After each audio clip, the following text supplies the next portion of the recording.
lost out, beat up, dancing, found it.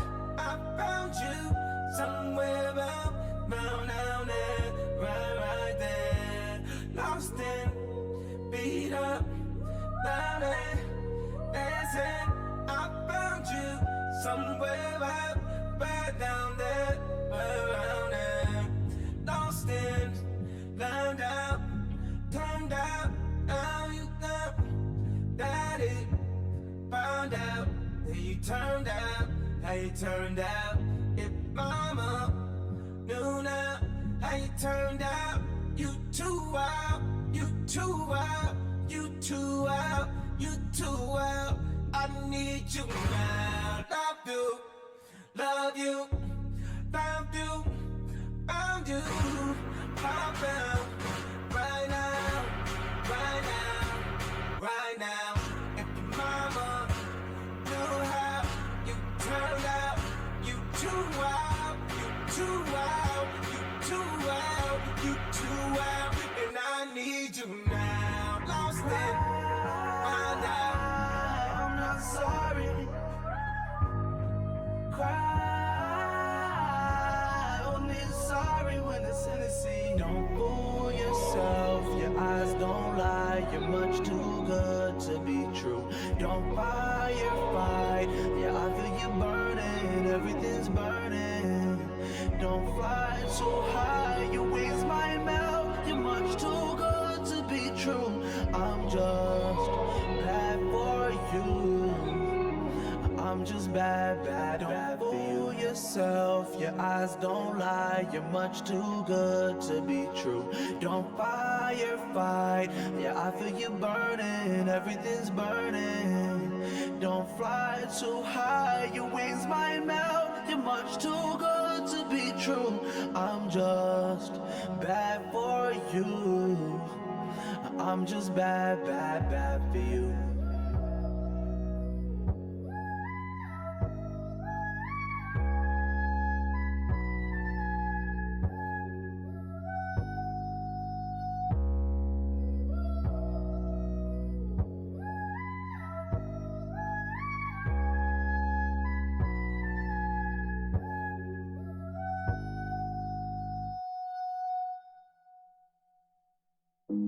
Lost out, beat up, dancing, found it. I found you somewhere up, down there, right there. I was lost and beat up, turned out, burned up. You found me, they were hard and didn't know me. You were drawn in, I was lost and beat up. I was warm flesh on Caesar. You found me in your guess. Oh, I found me, oh Jesus. I was too wild, I was too wild, I was too wild, I was too wild, I was too wild, I was too wild. And I need you now. Lost it, find out.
Baby, don't play crazy, you're the devil. Inch it up, pray, I swear I can't see hell in your eyes.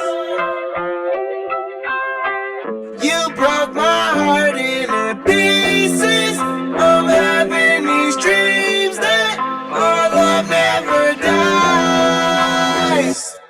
Life goes on and on and on and on and on and on and on and on.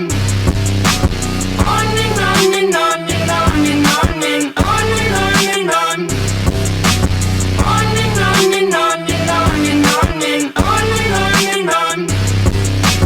On and on and on and on and on and on and on. Yo, I've been seeing you in designer lately. No surprise the devil wears Prada, baby.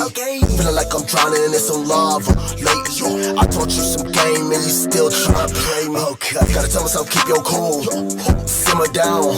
You ain't say shit that go around, will come back around.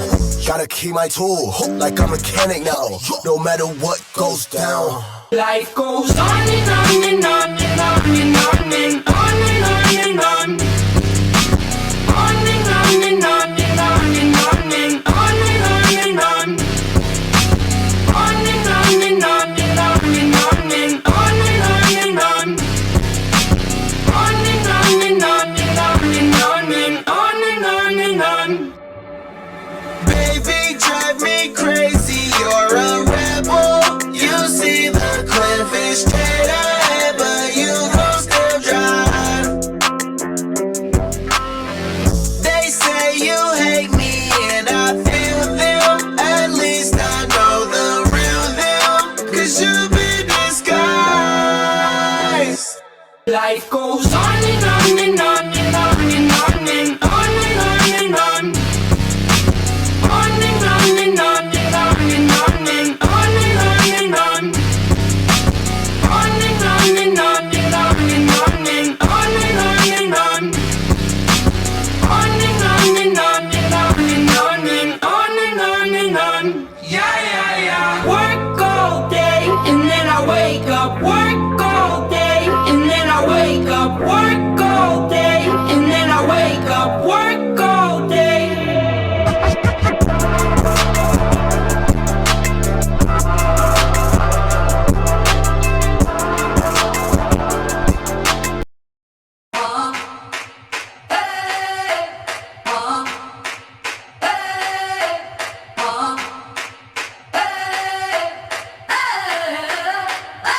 I'm living in that 21st century, doing something mean to it. Do it better than anybody you ever seen do it. Screams from the haters, got a nice ring to it. I guess every superhero need his theme music. No one man should have all that power. The clock's ticking, I just count the hours. Stop tripping, I'm tripping off the power. The system broken, the schools closed, the prisons open. We ain't got nothing to lose, motherfucker, we rollin'. Motherfucker, we rollin'. With some light-skinned girls and some Kelly Rollins. In this white man world, we the ones chosen. So good night, cool world, I see you in the morning. I see you in the morning. This is way too much, I need a moment. No one man should have all that power. The clock's ticking, I just count the hours. Stop tripping, I'm tripping off the power. Till then, fuck that, the world's ours.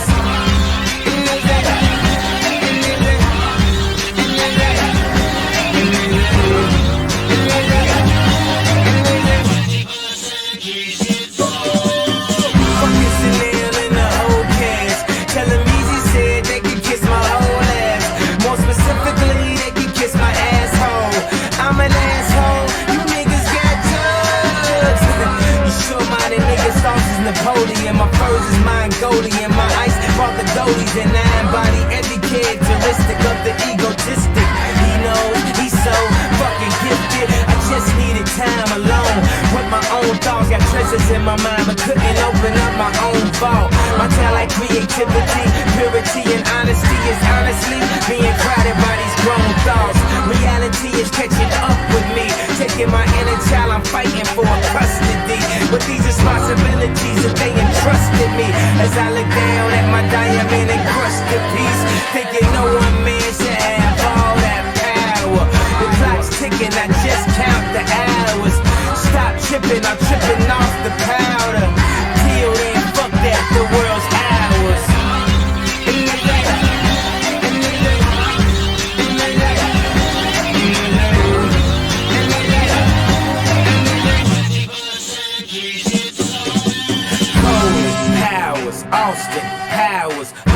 translation with a whole fucking nation. They say I was the abomination of Obama's nation. Well, that's a pretty bad way to start the conversation.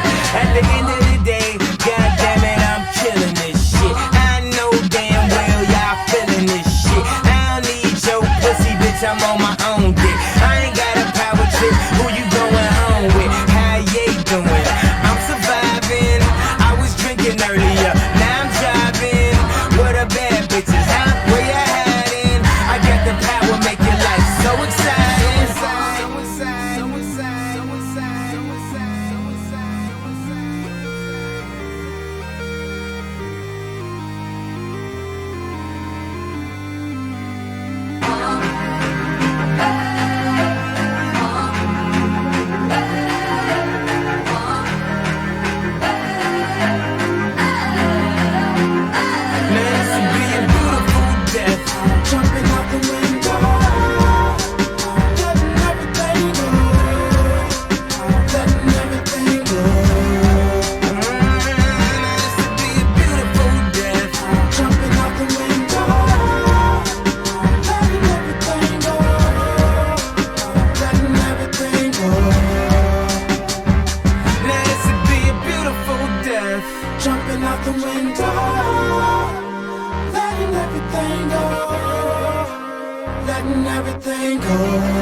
You got the power to let power go.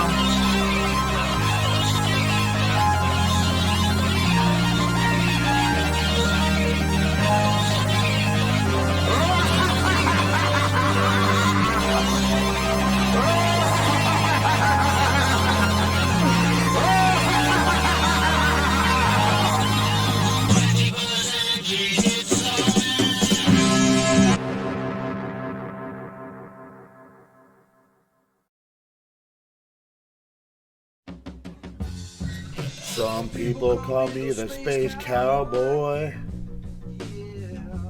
Some people mean the prince of love.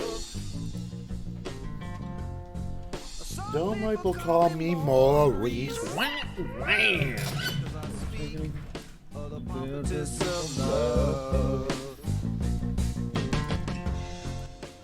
Don't you talk about me, baby. Seems so wrong. Well, don't you worry, don't you, baby, don't you worry.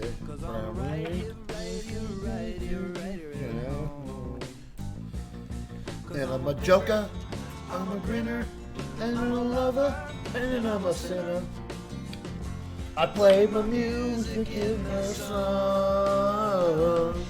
I'm a joker, I'm a smoker, I'm a midnight toker. I get my loving on the run. My boy. What's up, paper boy? I'm back in the mint, as you know. You don't see any sun here. What you see is clouds. I miss the weather so much.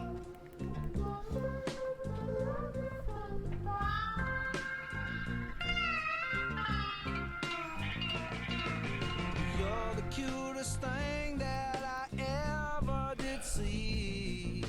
I really love your beaches, Okay. want to shake your tree. Cheers, by the way. Lovey-dovey, lovey-dovey, lovey-dovey all the time. Ooh, yeah, baby, I sure show you a good time. 'Cause I'm a picker, I'm a grinner, I'm a lover, and I'm a sinner. Play my music in the sun.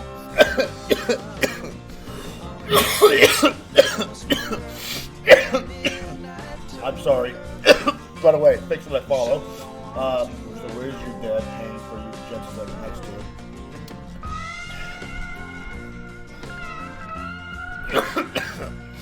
I'm trying to think of a proper response because I don't know if you're trying to be like mean and facetious or if you're just trying to be like an actual genuine question. So I'll answer you once I know you're not having some ill intent behind that question.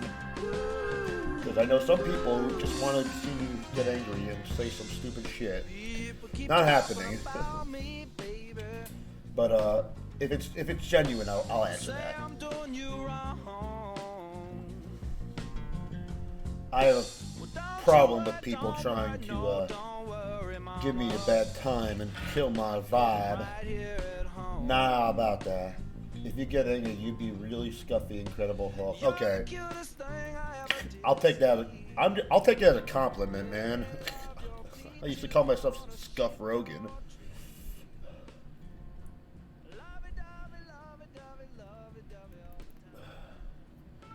Nowhere right now. I literally just got off the plane yesterday and went straight to work. Okay.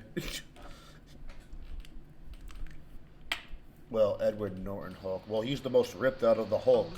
The most quality Hulk is the Mark Ruffalo one, though. But the best design is the Edward Norton one.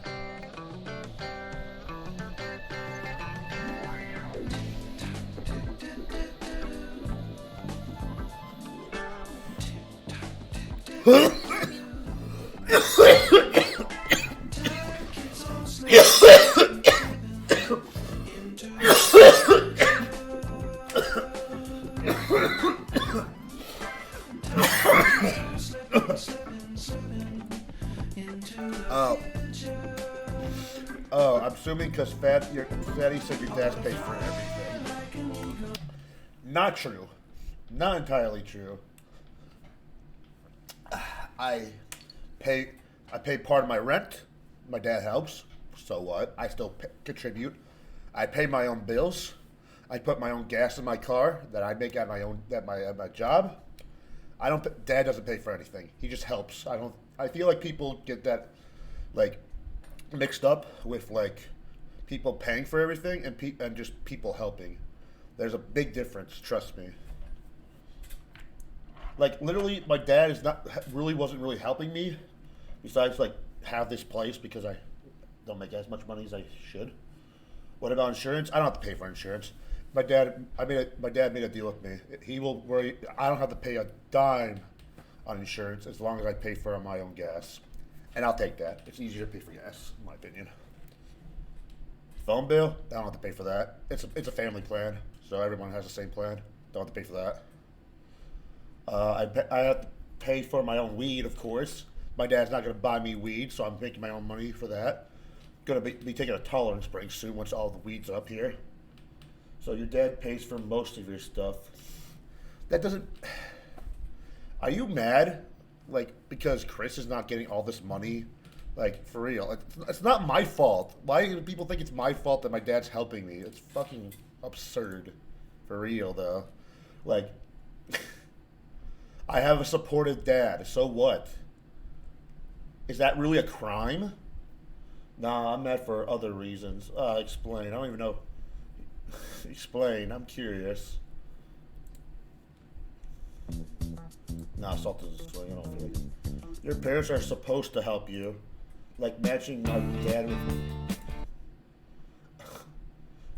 matching with my dad. My dad's not gay. So you have no idea what you're talking about. If my dad was gay, trust me, I would fucking know. Your dad's awesome, but that is awesome that they do. Yes, it is awesome that they help. Like, I don't see what's the big deal.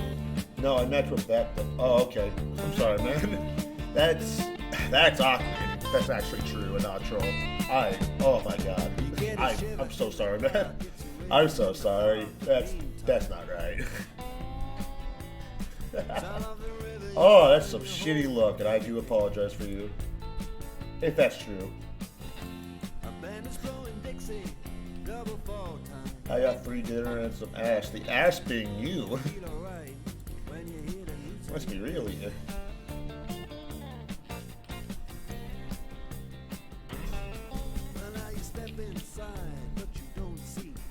Graveyard probably has that female booty with that male jump. Got his ass pounded by his father. Competition in other places. But the horns, they blowing that sound. Way on down.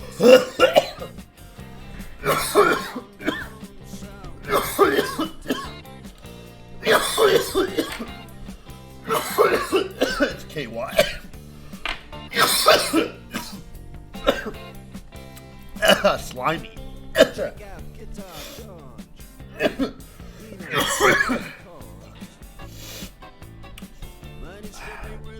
Look, Graveyard, whether you're here to troll me or if you're here to have fun and just chill out and vibe, I hope you still have a good day. It is too much effort to be mean towards people,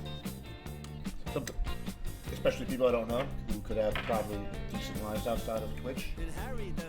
I don't judge. I don't judge anymore on people unless I see them in person. So, nah. I mod for Fatty on YouTube. Ah, okay. Okay. How's that working out? So I'm kind of big deal over here. Congratulations, man. Golf claps, golf claps. Wait, does he stream on YouTube now? Because he got banned on Twitch? You know he can't. You know if he gets caught with smoking weed on stream, he's going to get banned down there too. Like, that's one of the reasons why he streamed on Twitch for so fucking much and never streamed on YouTube. It's literally because he wants to smoke weed. Why are most people in the Fattyverse kind of sort of pedos? I have no idea, dude. I really don't. I really don't. And I hate pedophiles. The moment I find out that you're a pedophile is the moment I cut ties, all ties with that person. Especially ones that have been convicted. I don't know, man. If you have to deal with that, I'm sorry. I really am. That's just not fun to deal with that shit. You get mixed up with it, and then people say, whose side are you on? It's like an autism magnet for pedos. Look at rough. Hold on. One second. I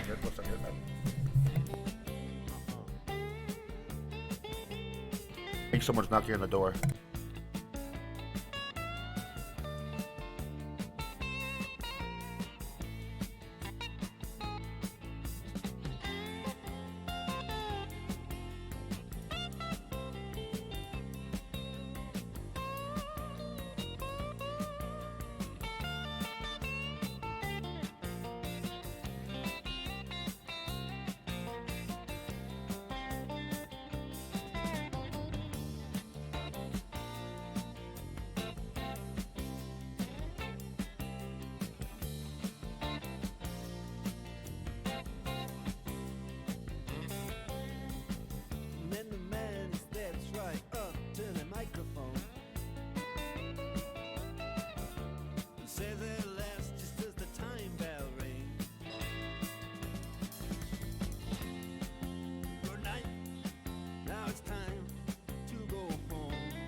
Sultans. We are the sultans of swing.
can you see?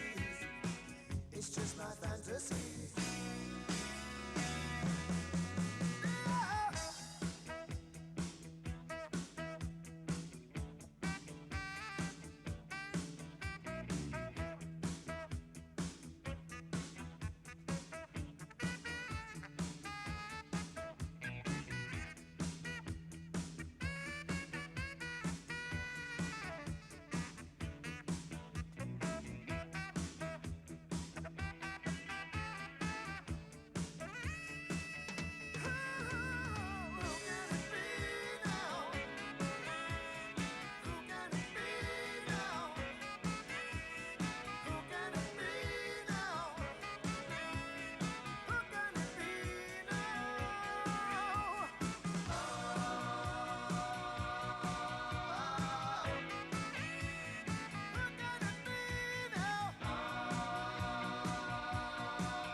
Sorry about that. I actually maintenance came in here. They're gonna fix one of my like window blinds problem. Sorry about that. It is not mostly BRB staring into BRB starting Zoom screens for real. Did they block your toilet? No, it had nothing to do with the plumbing. It had to do with the windows.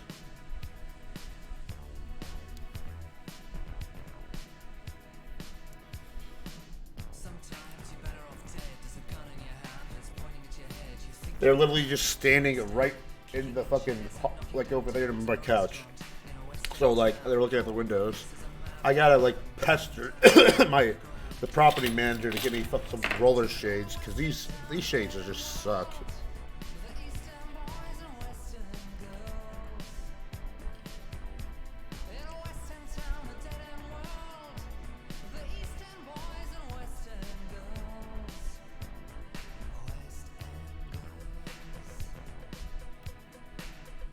They have windows in the basement. It's not a basement though. I explain this so many times because you guys don't see the outside of my apartment. Because I don't trust people to just come over to my apartment and do some crazy shit. I've said where I've lived in the past many times. I'm not doing it right now. But it's not a fucking basement. That side, outside my apartment, other side, fucking literally has a fucking court. Thanks for the fucking gifted sub, Skeptic. Dude, I'm fine. Thanks for this gifted sub, by the way. They've given out 24 subs to the channel. Hell yeah.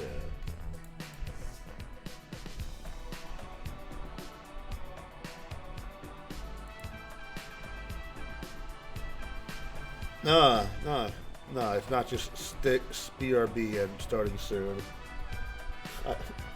I have other shit that I do besides stream.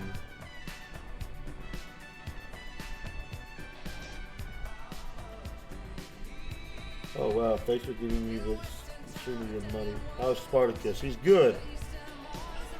I don't expect money ever. A high-ranking fatty mom. That's a good one.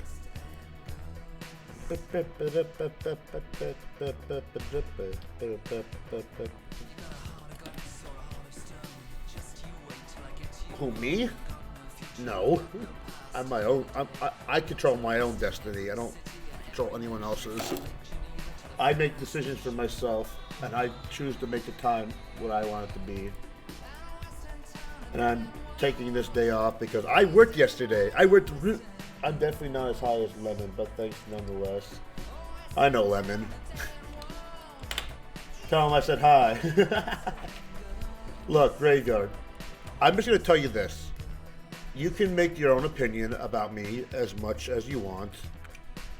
I'm just gonna say I'm sad that you believe that I think that I'm just a spoiled individual. But hey, like, that's what you're gonna think, man. Wait, when did he say that? He was talking about how my dad was paying for everything pretty much.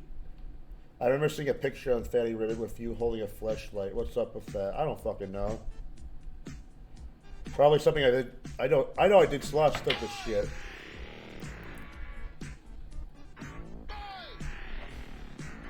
Did your dad not pay for the AZ trip? Not everything. I paid for my own shit too. I had my own money, you know that, right?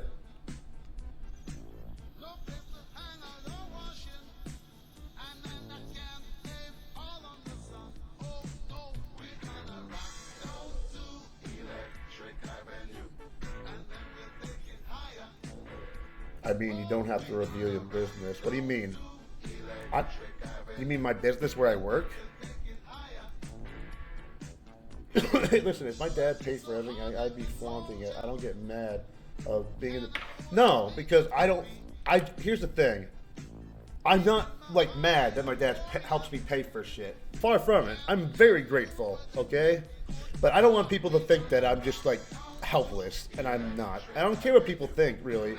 I just need, like, to reassure myself that I am not helpless, which I'm not. I'm making moves for myself, okay? I'm making the right moves to be at the place I want to be eventually. I was going to do that today and start working out at 6:30 in the morning, but I didn't expect to work literally right after I got back from the airport, so I'm taking the day off.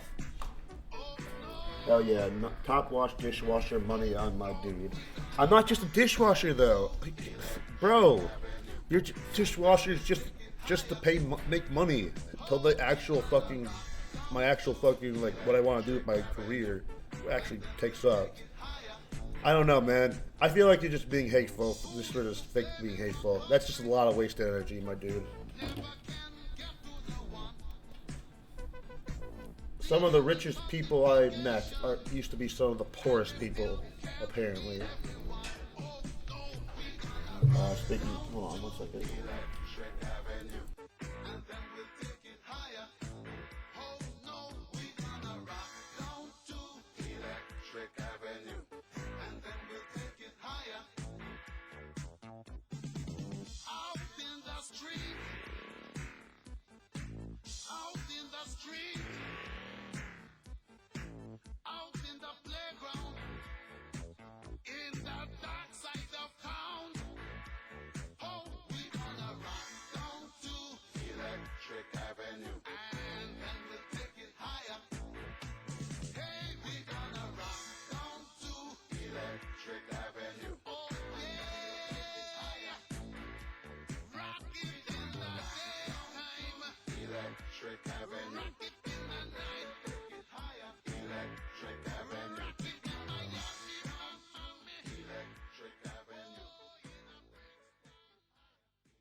standing in her underwear, looking down from a hotel room.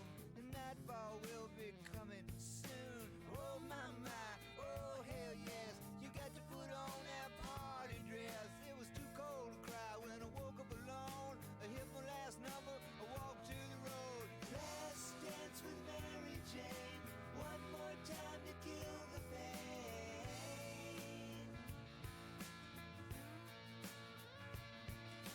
I feel summer creeping in and I'm tired of this town again.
All right, I'm back. Sorry about that. See how it got darker in here?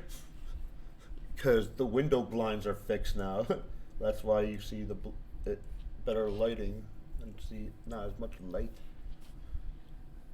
But no, it's just look. Like I said, I've had my resentments towards him in the past. I'm not gonna lie there.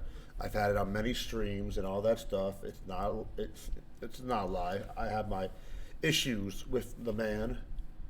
But it's just like my brother's boss said it. It's just better and easier just being nice to people. Like, and I'm just gonna be nice, be who I am. Don't be anybody else, and don't be anybody who says who I am. I'm gonna be true to myself. I know it's corny, but I mean it's true. Like, fake people are fake, and I'm not fake. Oh shit. Okay, there we go. I'm good. This chair sucks. But no, man, it's just better. It's just better to be nice to people, man. I think my brother's boss is the last person I'd take advice from. Okay, here's the thing. My brother's boss is probably more successful than anybody. I'll say myself and everyone in this chat combined. Okay? He has his life together. He's in amazing shape. He's fucking ripped. Like, you kidding me? You don't know shit.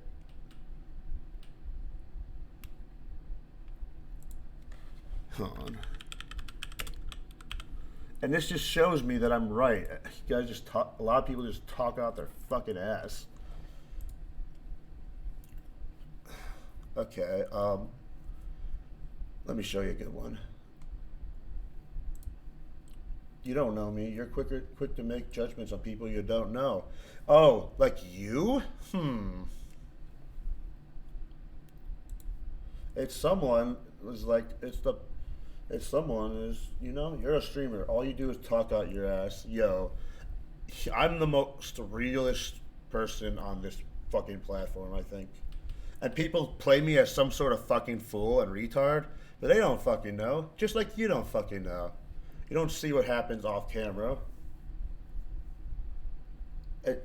You're a streamer. All you do is talk out your ass. That's rich. That's super rich. Coming from someone who just joined, like, let's see.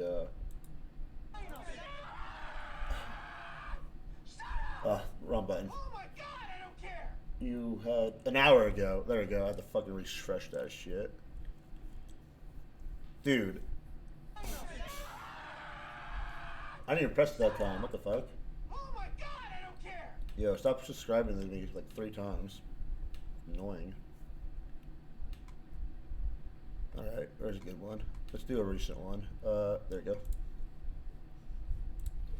1 second.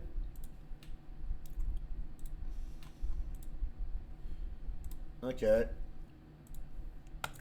I think I'm gonna take this guy's advice on life more than you or anyone around. I feel like. So, yeah.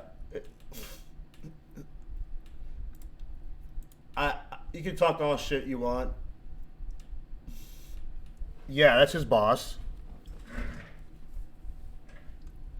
It's looking at me. What's up, G Alpmo? How you doing, man? I'm a Doge billionaire. Beat that. Good job, man. Proud of you.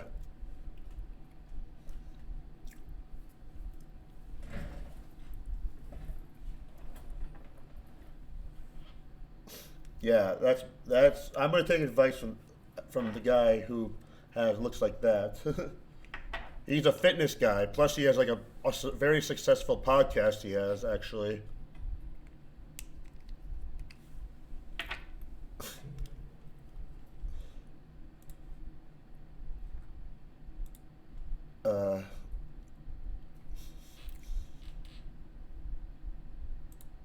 This is from 2 years. No, that's from a while. This is a yuck video. He's a shoe collection pog. Wait, where do you see that? Oh.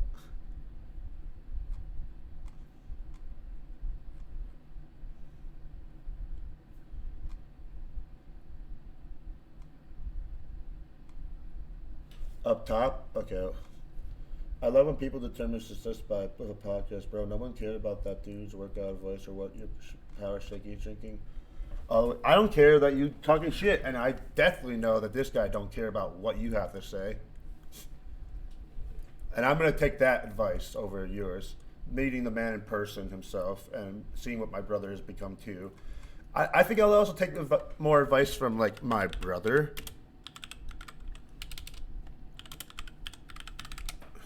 Who looks like this, my brother. So you can go fuck yourself again, because again you are wrong. I think I'll be honest, I'll kind of whatever shake he's drinking, bro. My goal is to get at least to half of this, and I'm doing better than most people in this world. So is that your bro? Whether the genetics fall off then and pick up. We all have the same genetics. The thing about our genetics is that we got to keep up on our health. Otherwise, if we just let it go out of control, we'll get fat as fuck. But we can also get ripped as this. It's a double-edged sword. You two are not the same. We are the same. We are the same family genetics. Same. The only difference is that I am not adopted. I'm not. You're just mad. Because I let people like you determine what my mindset is, which is nothing that I want. You're a FedEx baby. Yo, I'm sorry that you have to self-project on my stream, but maybe you could just believe that you were not adopted yourself. You know you got those muscle-building genetics. Yes, exactly. If I eat like shit, I'll look like shit. If I do keep healthy and just try to get lean, I'll be able to get it right. Are you kidding me? My legs got super fucking strong for being a fat fuck. And now I can move basically go up mountains. You are a fucking joke. Are you for real? Do you know that literally just being fat made my legs stronger? You're fucking crazy. To think that I'm a FedEx baby. I have the same fucking genetics. I just haven't utilized it yet. Fat guys blowing off their calves. I'm not fat. I'm not fat. I'll tell you, if you told me this at least, let's say, half a year ago, I used to be a bank. Okay. I know what you're quoting. Thank you for being so nice to me. I don't care. You think I care about what some person on the internet says?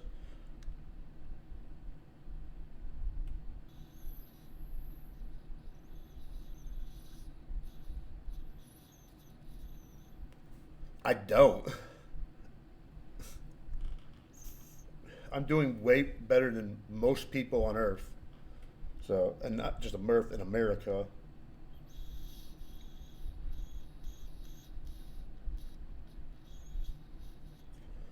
You think I'm mad? No, I'm not mad.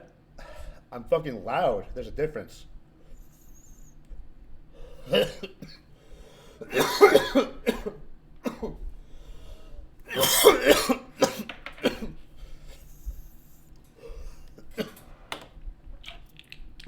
Like, there's just no point, literally, to like being mad at someone who's I'm probably never gonna meet.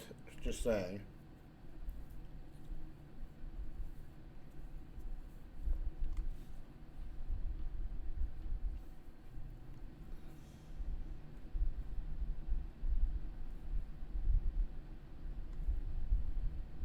It was a good video.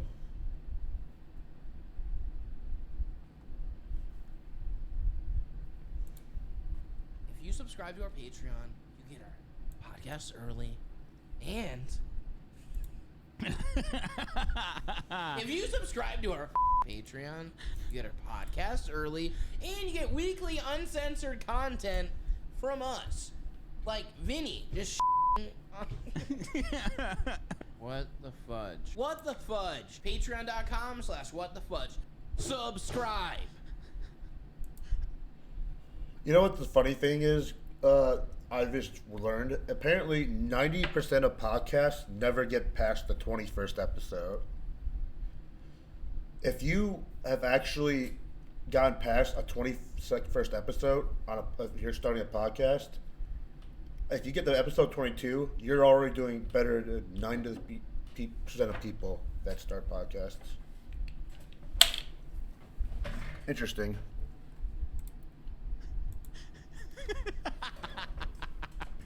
If you don't subscribe to our Patreon, I'm gonna quit. What the fudge? We have a podcast and a Patreon? No. We have a podcast and a Patreon? Huh? No way! You should subscribe to it so you can get our uncensored motherfucker. Yes, I do agree, but like, here's the thing. I was like reading the book that my brother's boss wrote, and he did a thing that saw like a statistic that 90% of people who don't get past the 21st episode of their podcast. So basically, if you get past the 21st episode, you're already in that 10%, technically, you know? Like, I understand that every man and their dog has a podcast. It's just getting past that 21st episode. And then it's natural at that point. And then you're already in the 10%, which is crazy if you think about it. Just 22, like, episodes of your time.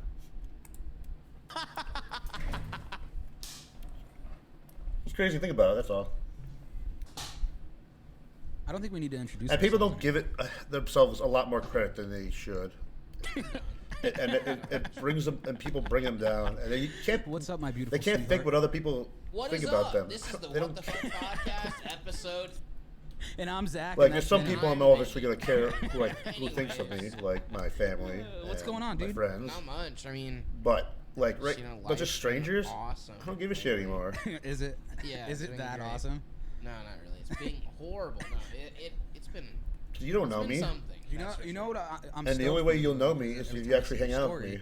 But you only know me Or on the at internet. fucking gym, and you're on the elliptical. You're sweating. Yay, and I taquitos. like- This dude Yeah, is yeah. toxic. No, I've been trying Man. to lose weight.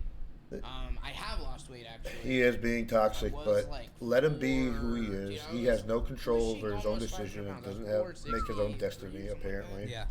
And now I'm 422. Is that the heaviest you've ever been? Yeah, it's heavy sober man. Yeah. And now I'm 422, and steadily like we're dropping the poundage. Yeah. That's what I'm trying to do. Fuck yeah, dude. I've been eating healthier. So you're down like 40 pounds. Yeah. Around there. Yeah. I'm How gonna long stretch has it one been? second. Like in the Since time that, span? I mean, I don't even know like the exact time span. But when we moved into this house, like there were times where like there were times where I ended up getting a scale, weighed myself, and that was the highest it was. It's probably been about like, I think it's been about a month, like probably like almost like a month and a half, 2 months of actually going to the gym and doing stuff. but like actually eating healthy, it's only been like eating healthier, I would say. That's been the hardest part for me. Yeah, me too. Recently, dude, it's like I've been turning into the biggest fat piece of shit around midnight. Yeah. Because it's so hard for me to not eat junk food before I go to bed or while I'm laying in bed. Like I'll be laying in my bed and I'll have like cookie crumbs all over my titties. My problem is like I don't even eat snacks late at night. Like I'll just make like a pasta or like a full-on meal. I've caught you make like Impossible meat like. Around. Well, dude, like eating Impossible meat. Like, but first before we talk about Impossible meat, I wanted to say that like I've been eating healthier for about like 4 weeks, I would say. Yeah. And that's helped tremendously. Like I was like plateaued for a while because I was just working out, but I was still eating like shit. But now like I'm progressively like losing weight, so that's good. Yeah. But what's up with this Impossible meat? Because you like it's healthier for you, right? I mean, it's better than like I think it's. I don't know. I'm not a fucking doctor or anything. I don't know. You're just here at the house making Impossible everything. Well, yeah. Impossible tacos. I don't really know what it does for anyone. I can't say that really, but it makes me like feel better eating that. Like if I was to eat like a bunch of red meat or even just like a regular, say I just make a regular burger. Yeah. And then I ate that, I would feel like just like shit. Yeah. Like I feel like my body can't process red meat anymore. Yeah. But when I eat like an Impossible burger or something, I feel okay. Yeah. It feels cleaner. It feels like I'm not like I don't feel like just like. Yeah, and you, dude. I've been making everything you can make though. You made with Impossible stuff. You made Impossible Supreme. Or, I made Impossible Crunchwrap Supreme. Oh my god, it was. And they were so good. It was so fucking good. The thing is, like the Impossible meat and like Beyond Meat, they taste like just. They taste so much like. Beyond Meat and Impossible Meat, it's pretty much like the same thing in different brands. Yeah, but, like, they have a little bit different taste. Yeah. But they're all good. Yeah. There's like some like off-brand ones though that are like, no. You still feel like shit. I only fuck with the Impossible or Beyond Meat. That's the only ones I actually fuck with. I gotta say, dude, it's pretty good. Yeah, and like It's I made pretty like the good. burgers too for everyone. Yeah. You really can't taste the difference. Tacos, I've done tacos with it. It's No, meat isn't the problem. And as I learned from my brother and my brother's boss, that everything's fine. Like you could you could smoke weed as much as you want in moderation. Just like you could eat shit like every once in a while, as long as you moderate everything you do. And that's just an overall aspect of life, you know? And I've seen this guy on his Instagram stories. He's actually making an effort to lose weight. Like he's actually been on the elliptical and stuff. Good for him, man. It's fire. I wonder if you could make an Impossible meatloaf. Yeah, you can. I saw someone make one on Instagram the other day, and it looks really good. That sounds good. I want to try that, but There's I an also older wanna one, but because you made meatloaf here one time, right? Yeah. Here's the one he just did 6 days ago. Like, Okay, so the next one I want to. You see him right here from like before in January. No, this is 6 days ago. Howdy, y'all. I don't think you could tell. I feel like his shins got a little bit bigger, but his arms got smaller. You know what I mean? It's To be fair, he just released a big Hollywood movie, so I don't blame him for like eating a little bit like crap. He just was in a big Hollywood Hollywood blockbuster. Yeah, what's up, Doc? How you doing, man? This is episode 4 of What the Fudge podcast. Howdy, Zach. Howdy, Vinny. What's going on? Hope you're doing good today. This podcast ain't big enough for the two of her. Bro, I was actually gonna wake up earlier. you It's wouldn't. 6. Okay, First off, you're not allowed to own a gun. 1 second. So, I was gonna wake up at like. You dropped the host. I didn't say anything. Huh? Try again. Weird. It usually pops up. It's been popping up. Shit's broke. Hold on. Let me test it.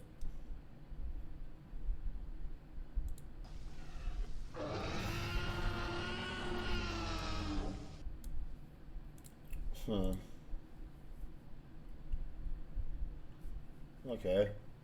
That's stupid. All right. Well, thank you, Doc. I appreciate it. Yeah, testing it will trigger.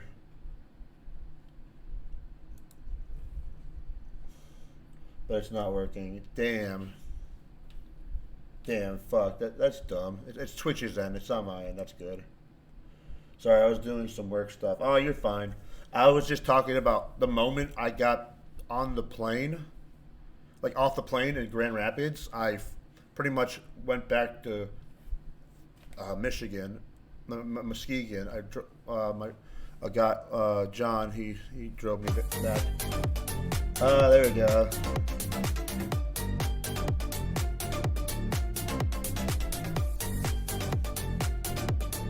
I still don't have it working. I'm sorry. I've been on vacation. Oh, wait, lol. Sorry, Aaron. It's fine. Don't worry. Just do it manually if you want. No, I was just saying that I had a great fucking time. I got to hang out with my brothers. I know. I gotta do that. I'll do it right now. Let me put some music on in the back while I'm doing that. Oh, I go through Nightbot to do that, right? It takes 20 seconds. I know. Give me.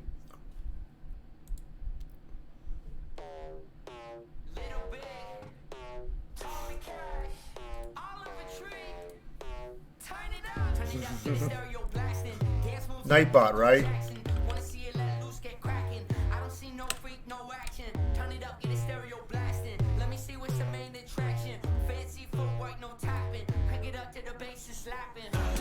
Yeah.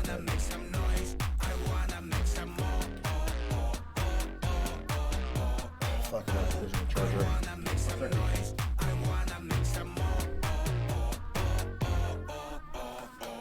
I'm about to hit that coochie, play you like Tamaguchi. Gonna get the price of blue cheese, all dipped in something bougie. We're Prada, Louis, Gucci. I'm rolling up that sushi. My drink sides all jacuzzi. Spray haters with my Uzi. I wanna make some noise. Oh, yeah. I wanna make some more. Is it a default command or is it a channel command?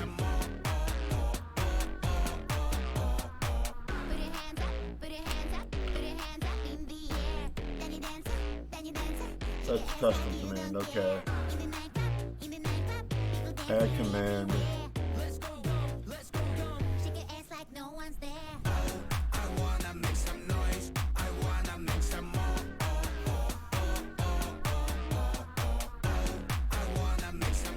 Okay, okay.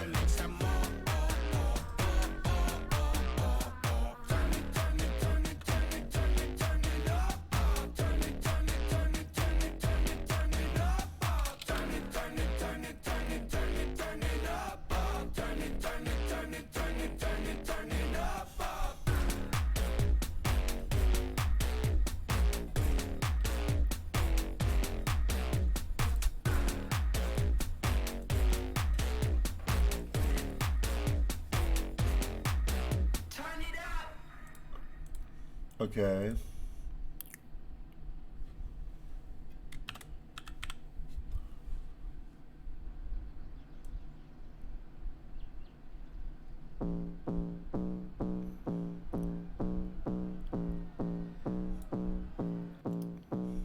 Why y'all capping at 3 a.m.? You love my gram, not me, goddamn. Online clones, stop holograms. I am record label scam. Don't wanna hold it, use your hand. If I shall fart you, use Shazam. It's not for me, my friends are fan. I fucked your in Vietnam. Jump off a roof like Spider-Man. I'm super smart, got 1 year plan. Got hung beats back in my van. I got who like I'm Peter Pan. Don't send me news, yeah, fuck I'm that doing spam. it. I wanna see you fuck or camp.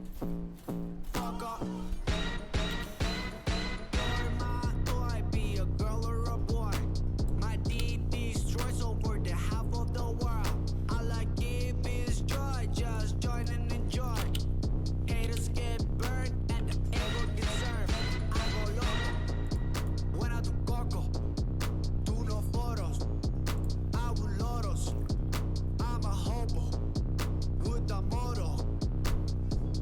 Getting Getting wrecked like a dumb old brother.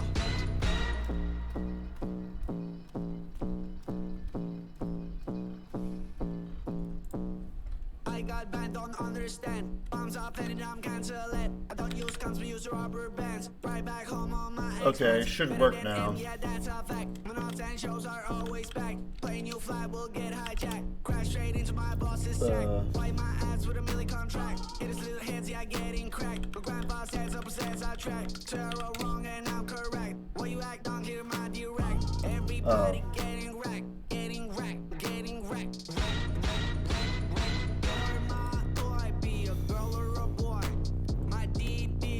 Oh. I gotta fix that. I just looked stupid. Okay. Haters get burned and the ego gets served. I go loco. When I do corpo, do no photos. I will loros. I'm a hobo with the motto. Ah. Getting wrecked like a dumb old brother.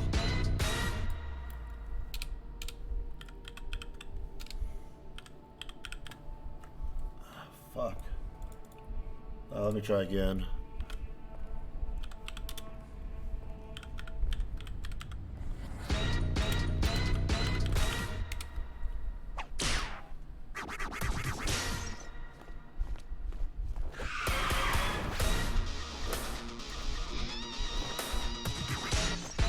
Ah.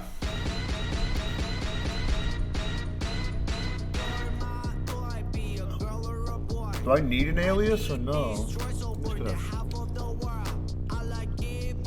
Oh no. I think I fucked it up. I think I realized what the problem is. The alias part. There we go. I should bring that now. I'm not collapsing. I'm fine.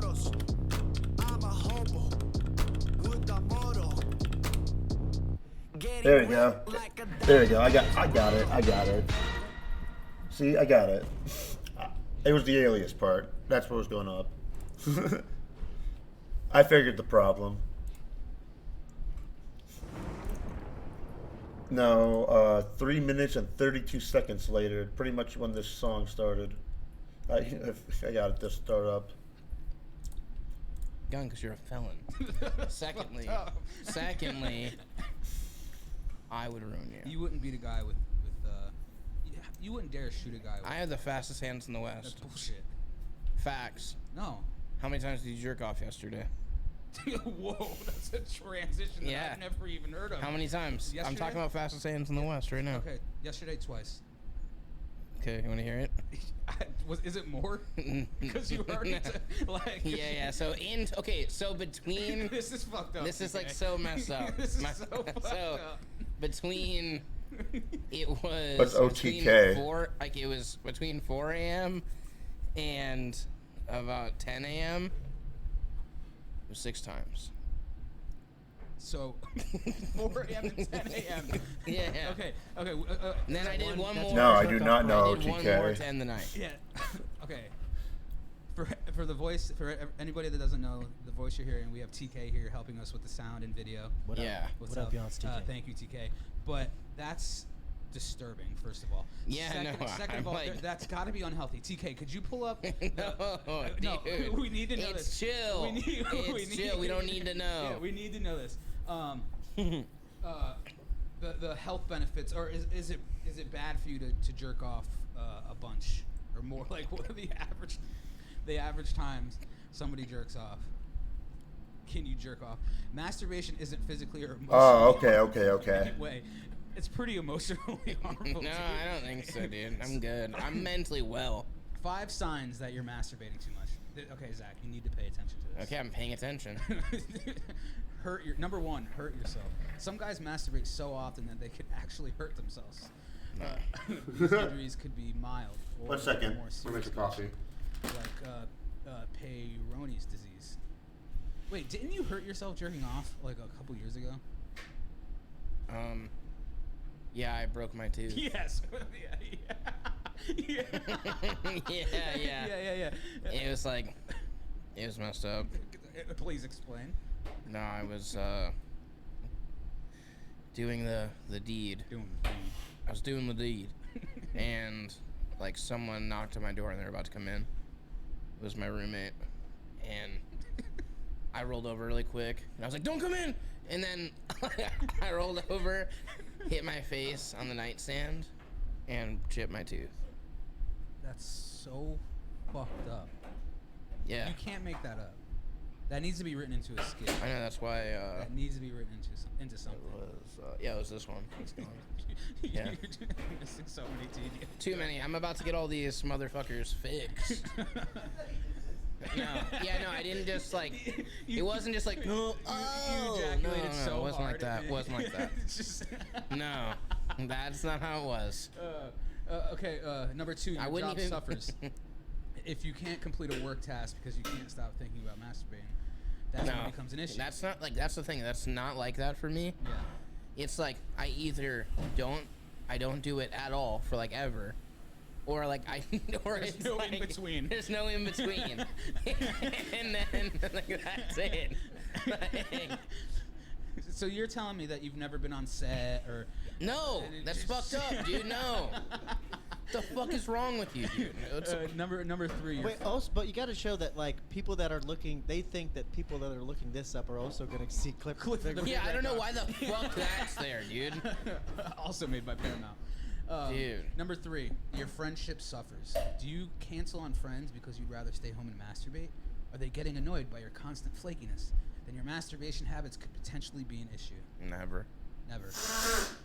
Never. You've never been like, Vinny, dude, I can't go out and film because I have to jerk off. No, I never done that. I'm calling bullshit on that. No, I mean I didn't come back out of my room last night. Yeah, I know. But, I know. like- yo, Vinny, I'm gonna get that sizzle reel done tonight.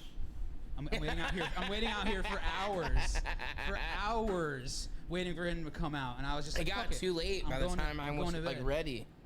Like- Did you jerk off after we? So we started watching Chaplin, and Oh, that's not like why. We started- That's not why.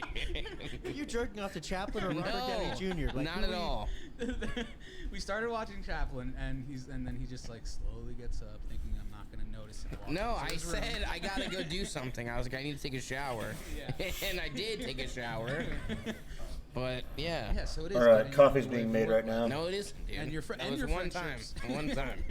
Anyways, okay. Number 4, your sex life suffers. Some guys who masturbate a lot use one specific type of stimuli, say certain categories of porn coupled with specific hand movements. When it comes time for them to actually have sex, they find that they cannot recreate the same type of excitement.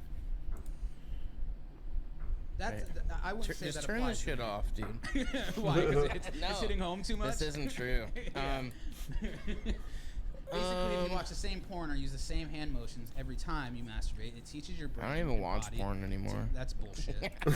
That's bullshit. I bought you a fucking Oculus, and that's all you do with it. No, dude. I bought him an I'm Oculus good. thinking he'd be like, oh, dude, get in that cardio. I'm gonna download a game He's like just tonight. telling me he's gonna download the game. So he's like, Yeah. But all he has is porn on just it right porn.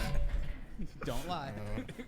I did a roller coaster simulator once. Didn't mess up your testosterone levels? What are you talking about?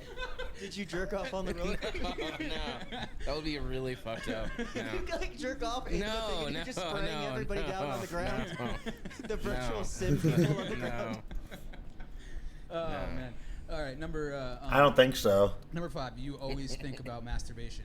You wake up wanting to masturbate. No. At lunch, your mind wanders to your favorite. Why porn is it scene. say specifically? If at it's like, lunch? if it's like You're every, right. if it had to be. Why does it say that, dude? I think if it decreased your testosterone levels, you'd have to jerk off pretty much. I would say every half hour. I would say to just lose all of it so quickly over a period of time. But no, but I don't think jerking off like mess up your testosterone levels. Not at all. I don't think so. People that not at all. No, not at all. I can't see that happening just by jerking off. At least unless it's like every half hour, you know. Steve-O's document. Wait, what?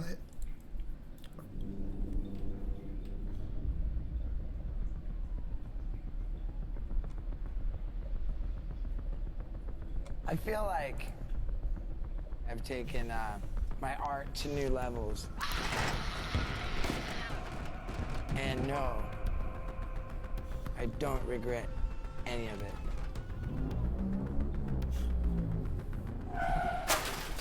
Steve-O in particular created this legendary party animal persona that he had to live up to everywhere he went. I think part of it was natural. I think naturally he was that guy, but part of it too was just playing the role that you were expected to play. Oh my god. Oh my god. You got two of them now. All I know how to do is act like a jerk and make people laugh, you know? That was rock and roll. He's grown up so much. There's Jesus. literally people. What a in my wild head, life. like ghosts, people. They talk to me. To this day, I feel like what that meant is that I just crossed this line into the spirit world.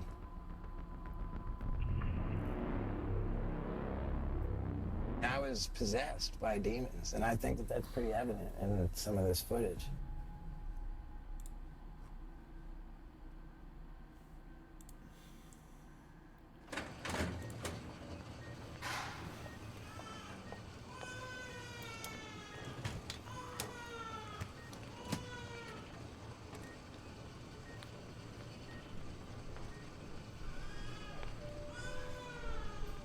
I've been watching Jackass for, oh my god, baby ass. Oh, it did my I was job for born me. in England. My mom's side of the family is that's bloody. 100% alcohol, drugs, gambling, suicide, all the way up. As far as anybody can remember, every single person died of alcoholism, suicide, like, you know, whatever. Of course, with that said, my mom was the smart one, my mom was the funny one, my mom was the one with the personality. My dad's side of the family was 100% theologians, zoologists, clergymen, super decorated academics. Nobody ever on my dad's side of the family made a lot of money, but they were just respected, good-ass people. My dad was sort of the black sheep of the family for going into business. My dad was this hustler, baller-ass corporate executive. I'm a hybrid of these two family trees. I've got my dad's drive, and that's the engine for my mom's deviance. When I was 6 months old, my family moved to Brazil because my dad became the president of Pepsi Cola in all of Brazil.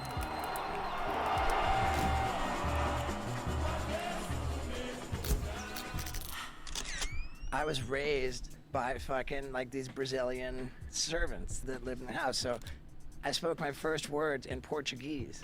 Yeah, I grew up in 5 different countries. My parents just didn't pay attention to me at all.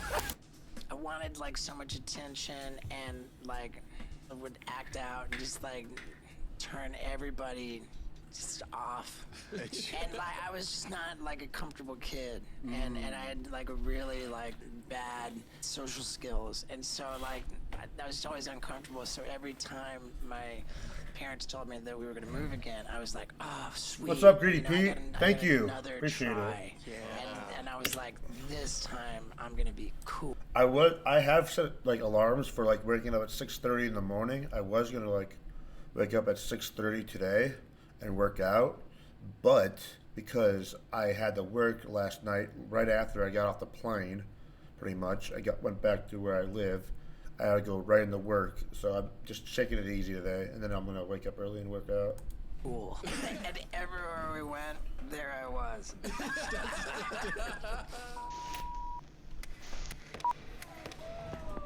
I started skateboarding within, I want to say, half an hour of walking out of the movie theater. I'm just gonna be what I was gonna do is try to like burn 15 calories on the bike up in the gym. Wanna toke some Brody? What's up, Goob FN? My workout plan is to burn like 15 cardio, 15 like calories on the bike, and then work on like a 30-minute span, right? I go on the bike, burn 50 calories, do 10 squats, then do 5 push-ups, 5 sit-ups, and then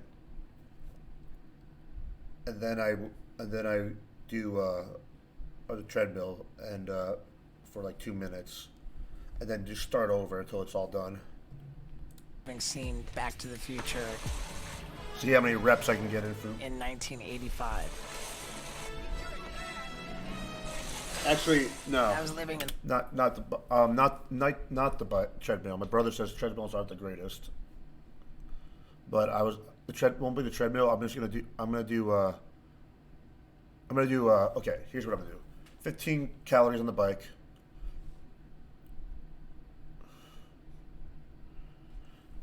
10 curls, like you do this. 10 of those. Then push-ups, then sit-ups, then squats. And then I repeat it until the 30 minutes are over. In London, England. There was a skateboard on my street laying around. I thought nothing of it. But I came out of that movie theater and went straight to it. It's an absolute dream. I just started messing around with it, you know? My dad won a video camera in a golf tournament. I stole it from his closet and I started making skateboard videos. When I was 12, I moved to Toronto. Dad was the president of Nabisco, Canada.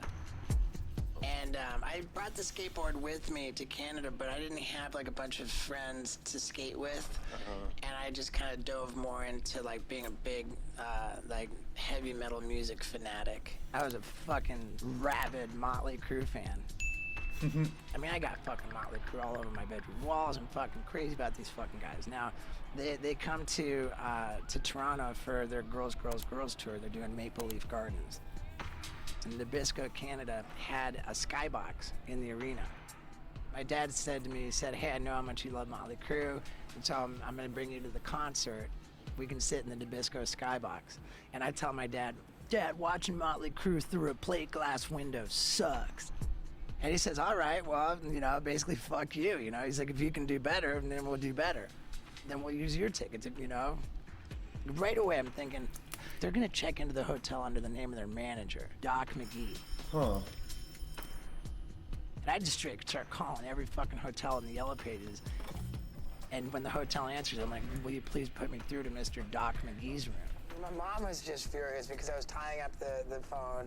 But my dad had never seen me this motivated to really do anything. And so my dad said, honey, I said, Mom, I'm calling Motley Crue. And dad said, honey, and, you know, led the kid.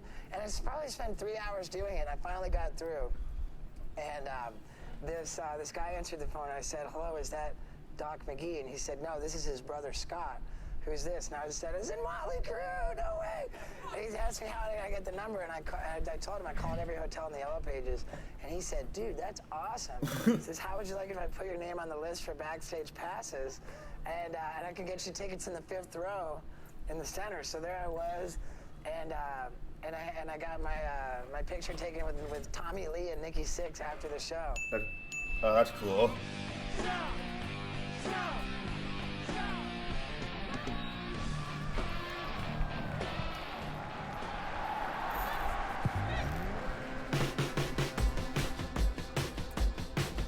But yeah, I'll toke that up right now. I went to high school all 4 years in London, England, at the American School in London, England. My dad was chauffeur-driven to work, and if I overslept at all, if I'm running late in the morning and I didn't have time to ride my skateboard to school, I would have to ride with Dad and catch a ride with his chauffeur.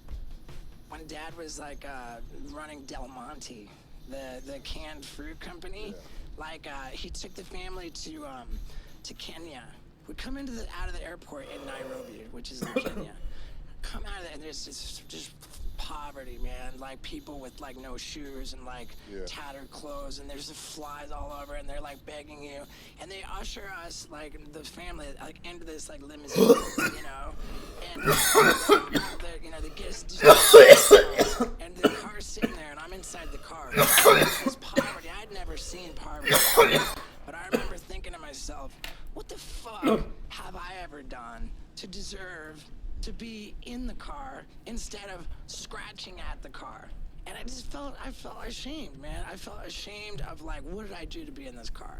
You know, and I felt ashamed of the house that was so big, and I didn't want. Yeah, I felt like that too. Steve-O's got a point. I've not lived in the best situations either, and I felt bad for some of these people. Like, how am I supposed? Like he said, how am I not the one scratching at the car? And I'm the one in the car. I felt that moment. I understand what he's saying. Kids from school to see me get out of a fucking chauffeur-driven car. Like, I would ride with my dad's reading the newspaper in the back seat. I would ride shotgun and hug the driver. You know, like to pretend that the driver was my dad, you know?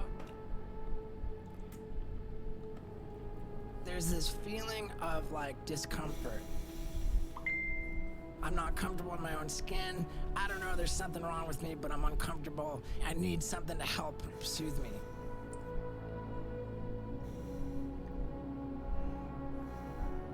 It was becoming pretty clear that, like, I wasn't gonna be a name in skateboarding. So I determined that the skateboard had led me to the video camera and that my true love was the video camera. Being in front of it. Not necessarily, but just making videos. Okay. I am completely crazy.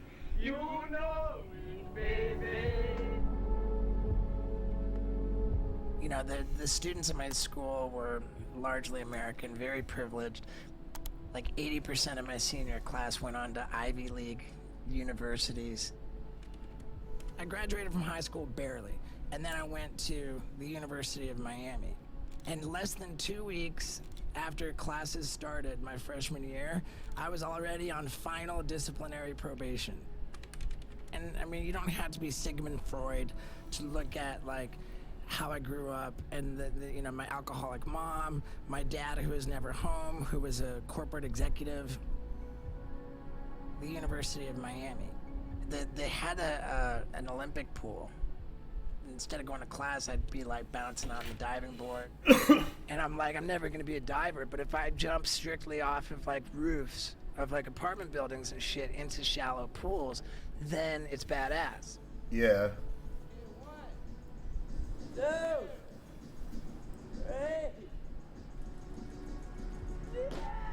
Yeah. And I just couldn't bring myself to go to class. I was already in trouble with alcohol and whoa. Like anything that I didn't like care about passionately, I was just awful.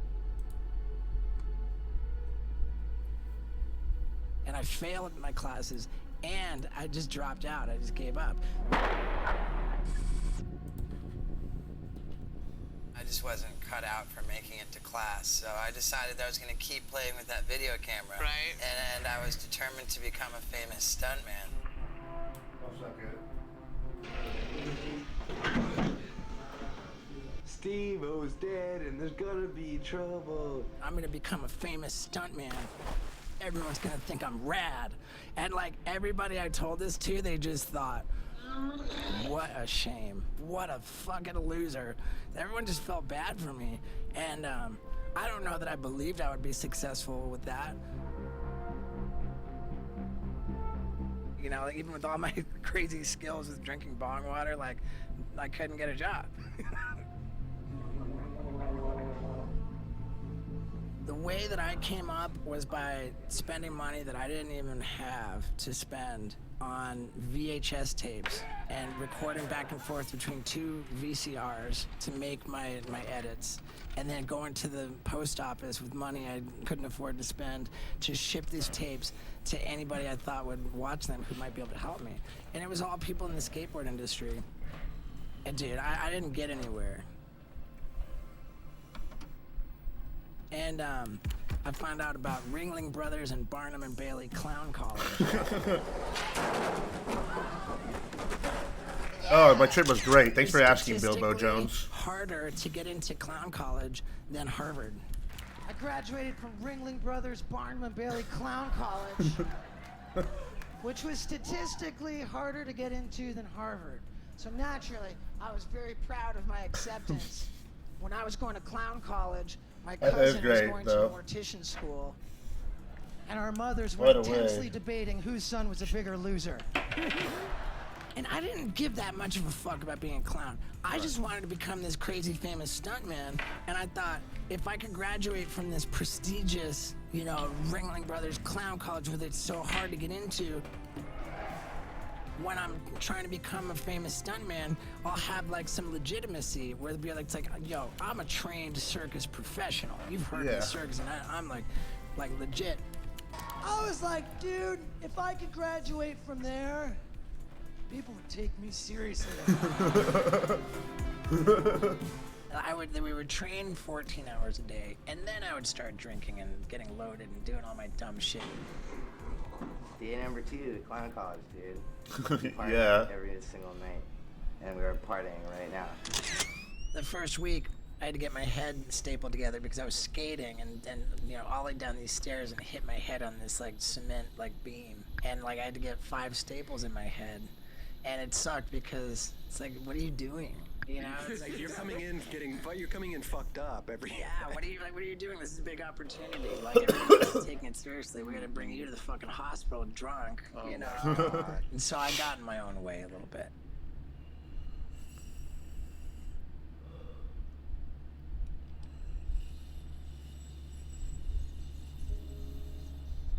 Dad wasn't supportive of me dropping out of college. He was not feeling clown college. He fucking hated every word I had to say about I'm gonna become a crazy famous stuntman. He fucking hated all of it.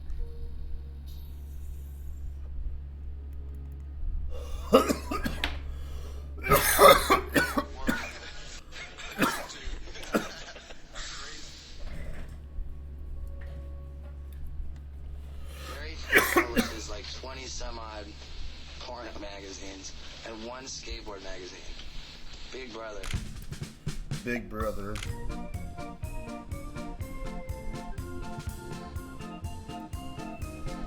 So it was simultaneous the whole time. Like I was submitting stuff for Big Brother's, you know, the magazine and the Damn, videos, that, wow. like while I was doing this clown thing. I graduated from clown. He had his head on fire, did a front flip, and still had his head on fire. College, but I wasn't one of the clowns that got picked to work for the animal abusing circus. I ended up getting a job on Royal Caribbean Cruise Lines as a clown. Oh. Ooh. Oh. Yeah, the $1,000. And I was fired unceremoniously. I was actually fired by the other clowns in my troupe. They apparently went to the cruise ship brass and they said, if Steve-O comes back for another contract, we all quit. I was generally disrespectful. I didn't think that the stuff that they were seeking to do as performers was cool, funny, or rad.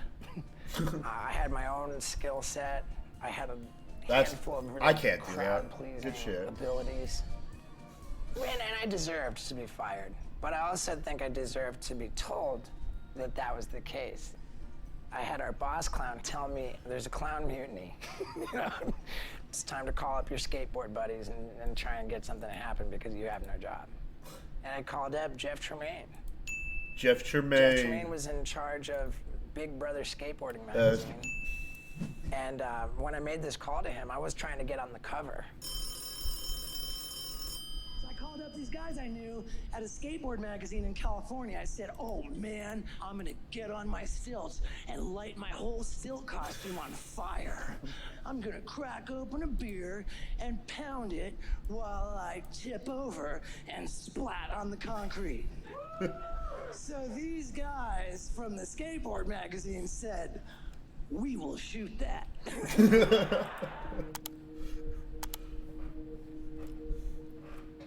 So I flew myself out to California with all the That's savings funny. that I had from the cruise ship. And once I showed up in California, Jeff said, okay, now you've come this far, I'll tell you, we're not doing this for the skateboard magazine. We're doing this for a pilot for an MTV show. Oh. So congratulations, you know, like, you're in. Fame and torture. I kind of thought that I would just fail I don't have the survival skills, man. I can't keep a job. I can't earn my way. I'm gonna die a failure. But I'm thinking to myself, before I die, I wanna get a ton of video footage, because I'm like, I'll be gone, but that video will still play. So I'll still be alive. Like, we're all gonna die, but I want to live forever. You're awake. Welcome to reality. I never gave a fuck about money. I wanted like attention, and I wanted attention for eternity. I thought I'm gonna be dead, and I'll be like the Van Gogh of dipshits. Kind of is, actually, if you think about it.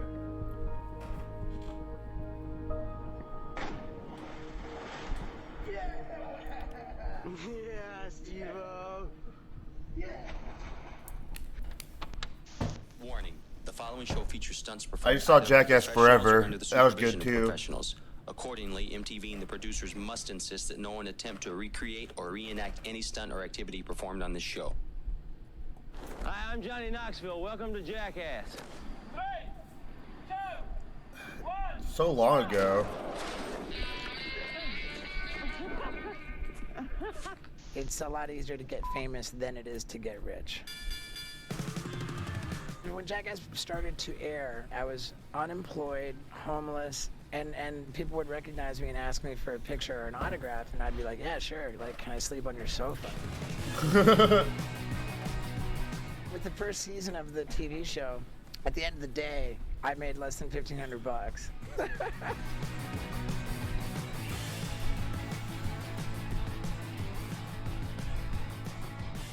The first episode aired, 1 week later the second one aired, then 1 week after that the third. So when they got the ratings back, I got a call from the executive producer who said, it's official, we're the highest rated show in like the history of MTV.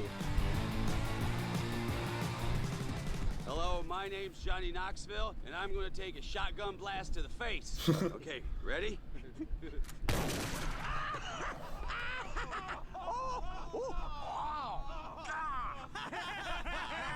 These guys are hilarious. They do so much funny stuff. 2000. That's so long ago. 22 years. Do not try this at home. Welcome the stars of Jackass, Johnny Knoxville, Bam Margera, and the lovely and talented Mr. Steve-O. All right, let's do this.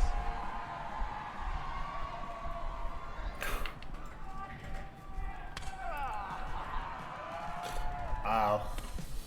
Okay, go. I know, right? Ow. Ow.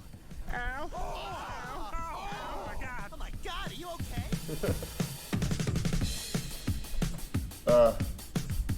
We're here in Miami Beach with Jason Taylor.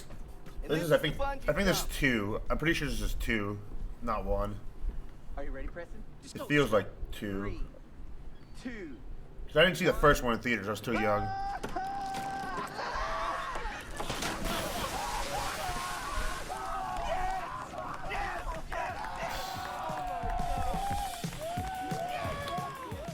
I don't have any like threshold, any high threshold for pain. I just have like such an absurd like hunger for attention.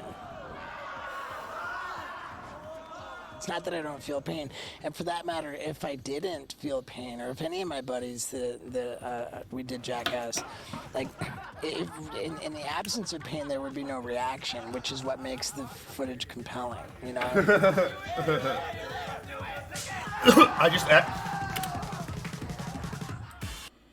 Honestly, it's funny because by the time the second one come out, my brother, not my youngest brother, but he was still like, the other one came out in 2006. I'm pretty sure, yeah, 2006. So I was like 14. So I saw it with my dad and my not my youngest brother, but my younger brother Alec, the ripped one, and we saw this in theaters. It was a good time. It was really funny. Good moment. My dad asked if you want. Actually, I lied. My dad asked if I wanted to see this movie because he thought it would be funny for everyone, and I said yeah.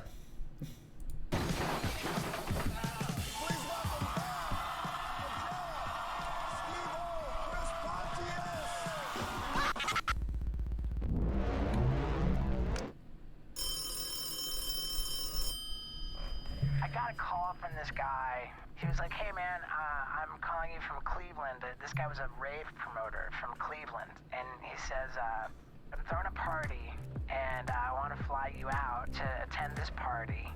And it was sort of a meet and greet kind of thing. We're just supposed to be there. We're supposed to appear. But as I was there was a fucking stage. And I was like, that's a stage over there.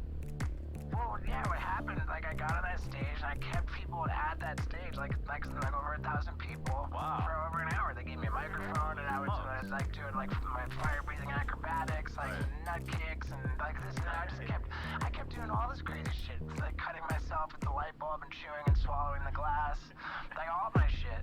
And the Cleveland guy was like, dude, we got a show, we got a show. And so we just, it turned into a whole world tour. And it wasn't stand-up as much. It was more like, I promise, I will be drunk and on drugs for your money back. That's my guarantee. That's my guarantee for every show. That was my guarantee. And contract. It was never in writing, but I held out my end of the bargain. Yeah. Moderation's never been my strong suit.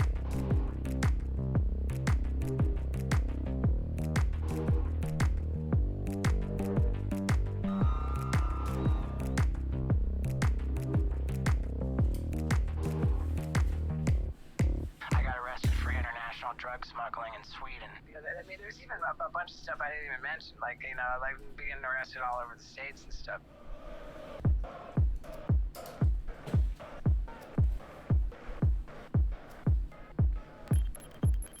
All my wildest dreams came true. Like, I'm famous. And all the cliches about fame and fortune are all true.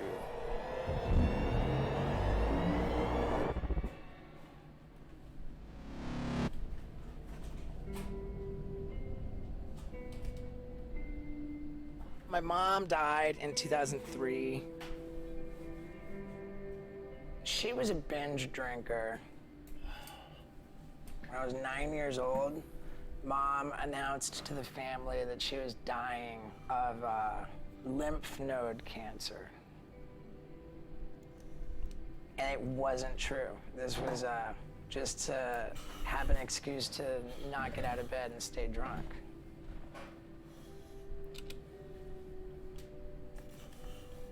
She suffered an aneurysm in 1998, which was before I had any measure of success. She survived that aneurysm, but she was very disabled, both physically and mentally. So she was technically alive when, Jackass came out, but she was very compromised. It would have been so fucking cool to have her, like, on a red carpet. The last 5 years of her life was just fucking terrible. Like, she was in great pain, and her last 5 years were traumatic. And that fucked me up a lot. I have this problem with my mom died. And she cried for her last 5 years. I just want to make her pain never have happened. And I went on this berserk rampage trying to get a time machine. I destroyed my own place. I love you, Mom. And I did all this for you. When my mom had the aneurysm, which was on October 10th of 1998, we went to a local restaurant, like, from the hospital, just for a meal, and then we go back to the hospital and kind of, like, be there. Mom was in, this critical situation. Outside this restaurant, it's the first time I'd seen my dad in some time, and he said, "Son, like, now that we're together, I just want to tell you that I feel badly. I feel that I've done a disservice to you by not supporting you in this career path that you've clearly committed yourself to." And I had not made a fucking penny at that point. I was fat. Yeah, I'm gonna be fucking rad. I had nothing going for me. I had achieved jack shit. And Dad said that he felt he had done a disservice. He said, I pledge to support you. It's not what, what you're doing isn't what I would have chosen. Red carpet grave. Like with the Jackass franchise, I was a part of 3 theatrical box office movies. Yeah. Make that 4. This is 2 years old. And all of them were number 1. They were made with... All of them are still number 1. Jackass is the big number 1 movie in America. Still on that good train. Good job, Steve-O. Like notoriously low budgets, and the profit margins on the Jackass movies were astronomical. It was just like, I even heard that Paramount was like in real trouble at one point, and there was a Jackass movie that, I mean, it's probably an overstatement to say that we saved them, but we certainly helped. The masterpiece was Jackass number 2. Yeah. When it came out, I felt my life came to an end. I was like, you know what, no matter what I do after this point, nothing's ever gonna be as big of a deal. And so the rest of my life is just gonna be just a downward, depressing slide towards oblivion.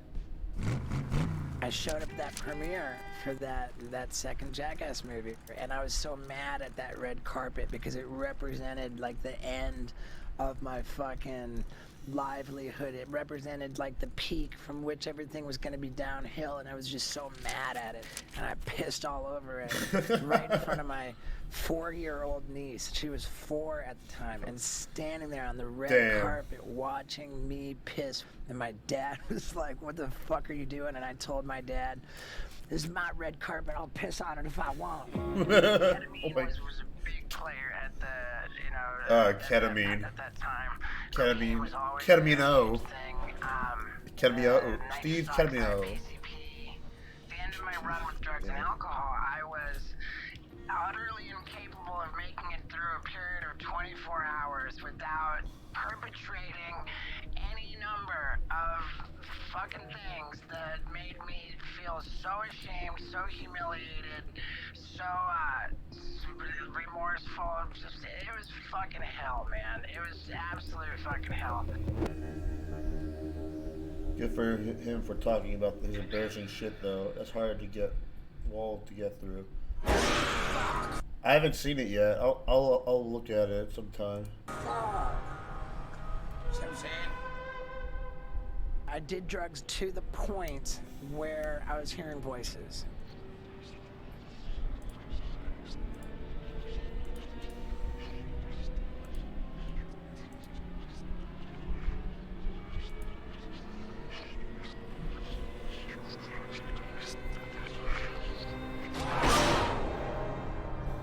I watched a dude come out of the bathroom. He kept walking through the apartment. I watched this fucking dude fucking walk through the wall.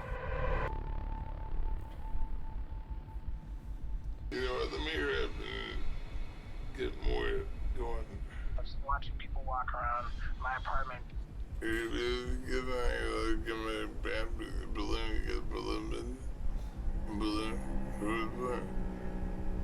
People who were never there. Oh my god, that was rolling. That was me really thinking I was talking to someone that I wasn't talking to. But Nexus is clearly the new demon. Oh, bad news. Apparently, Johnny Knoxville and Bam went there to Howard Stern and told him that they're worried about me because I'm so out of control on drugs. I said, what else is new? I got my own television series. How do you like that? I feel like the difference between Steve-O and Bam is that Bam was like not fucked up like this until now. Now Steve-O's doing great now, and Bam's doing absolutely shitty, and just a damn how the tides have turned for. That. Am I making any sense? How long are you even fucking here? They help Steve-O so through. Yeah, for sure. Particularly on the third straight day. He has made a lot of progress. Yeah, he definitely has. Like while inhaling nitrous oxide, shit would really pop off.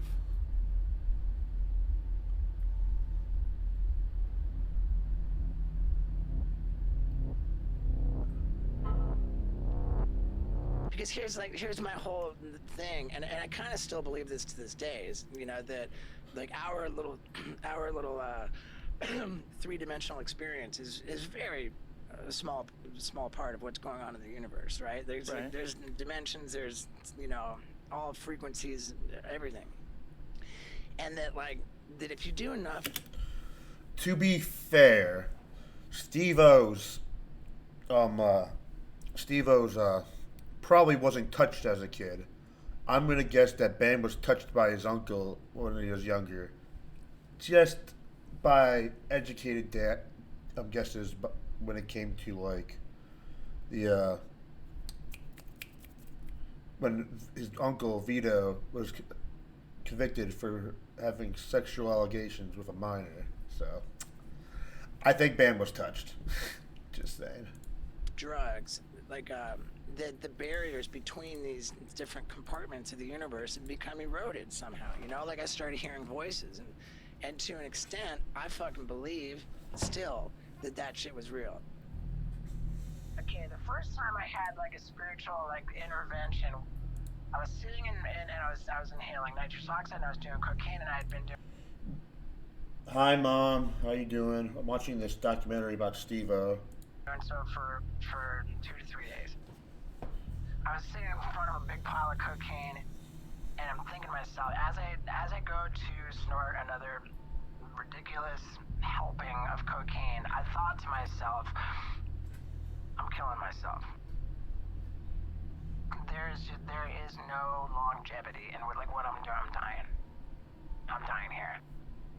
Like, this is me killing myself when I'm dying. And I thought very specifically, because I'll never forget this, I thought, I don't care if I die. That's good, Mom. As I thought, I don't care if I die, as a reaction to those specific words, I thought, physically, the spinning chair I was in, it fucking spun. It was like with the power of as if it was like a fucking mechanical bull. It was just like it fucking spun. And the message was clear that there's some entity that distinctly cares that I not die. Did you think it was real, or were you aware? I knew that it was you were real. listening? I knew it was real, and to this fucking day it was real. He's doing great. Hold on. But in I'll continue this in a second, guys. One second.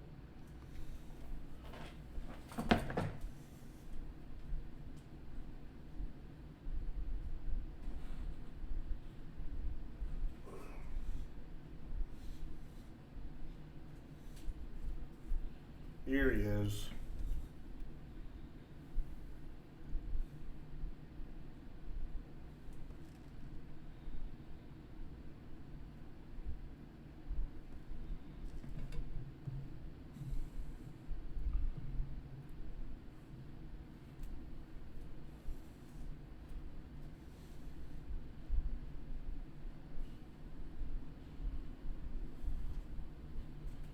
Sit-ups. Yeah, 1 second.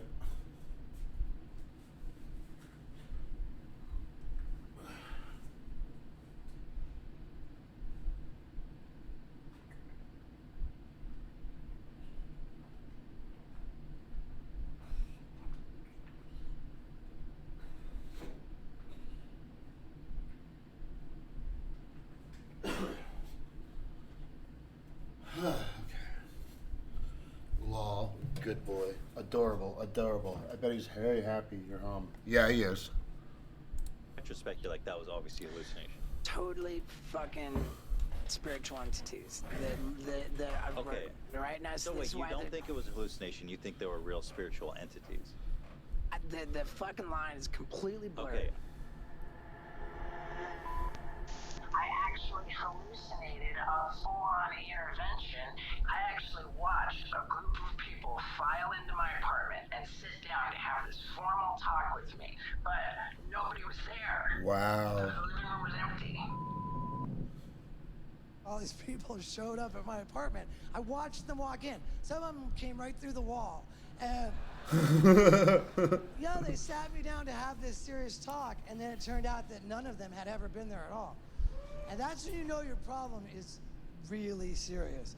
When your hallucinations are worried about you. So I had to get sober, and I did. Right. I had an intervention that was Johnny Knoxville. Yeah. Put it all together, and it wasn't the kind of like on TV when you watch an intervention, they ask, "Are you willing to accept help?" You know, like, will you go to treatment? Right. For me, they weren't asking. Yeah, they were telling me. And so that's what they did. They came over. There were 8 of them. And, Knoxville and basically the production team of Jackass. There was the director Jeff Tremaine, the executive producer Trip Taylor, the sound guy, one of the camera guys. It was like it was crazy. I was like spitting on people, as I recall. I wanted to smoke a cigarette, and I was screaming and yelling, and I tried to throw some chair or something. I was like throwing a temper tantrum and just being like generally unlovely. And then they jammed a needle in my butt cheek and I took a nap. And I'm knocked out. And then I was like, when I wake up from my nap, I'm in the part of the hospital where like the doors just don't open. It was like a pretty intense situation. I was there for 7 days. By that time, my story was, okay, I'm willing to surrender, to commit myself to recovery. And I went from the psych ward straight to Dr. Drew's Los Encinas Hospital, where he was the director of the chemical dependency unit. I remember telling Drew, I said, I know that the statistics are really bad. Most people don't get sober. If I'm gonna do this, I wanna go all in. And so, however long you recommend I stay in this unit, I want to stay significantly longer.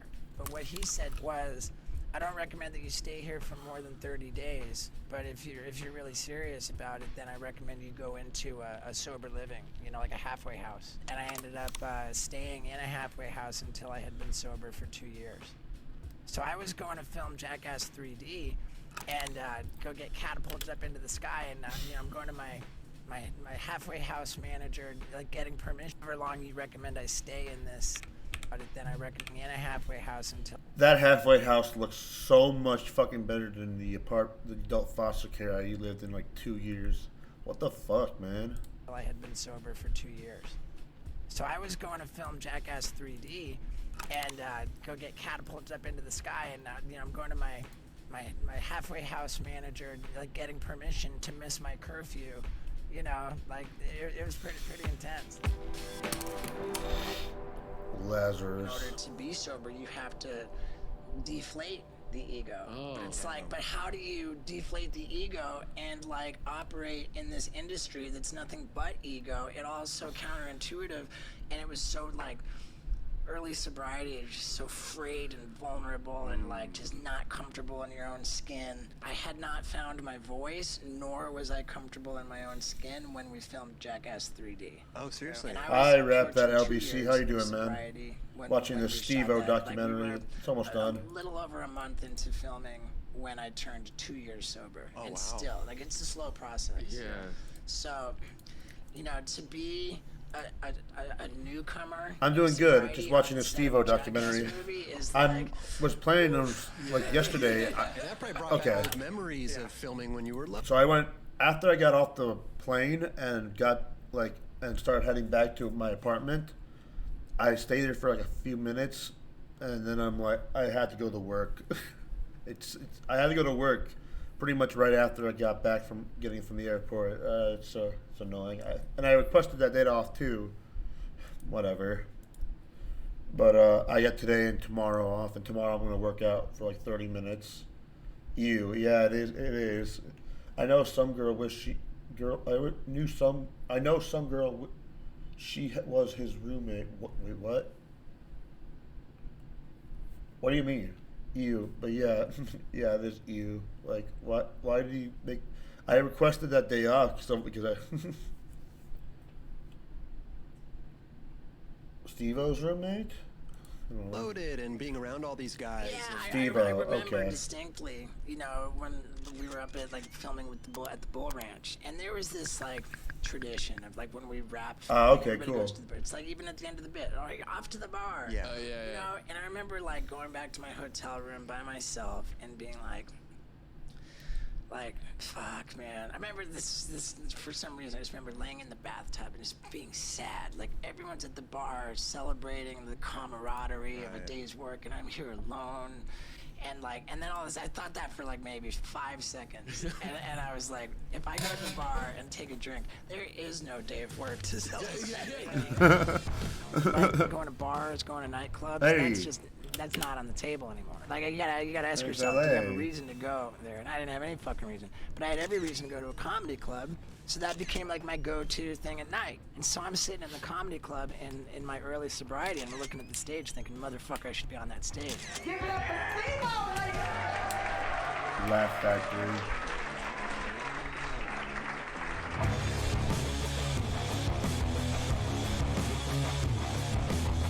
I keep the people laughing, and he's still going. Nice. Fuck, I'm super grateful for it, man. It's been going very well.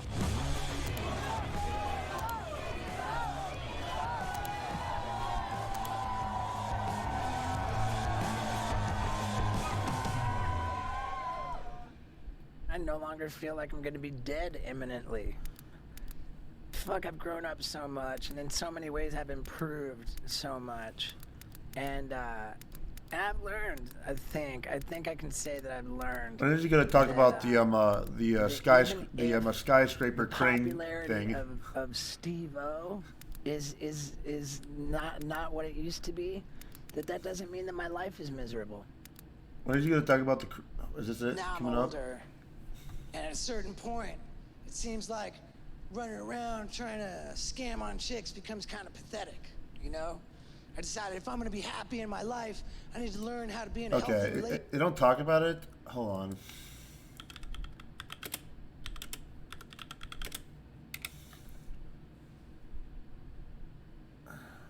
Yeah, this is it. They don't talk about this. What the fuck?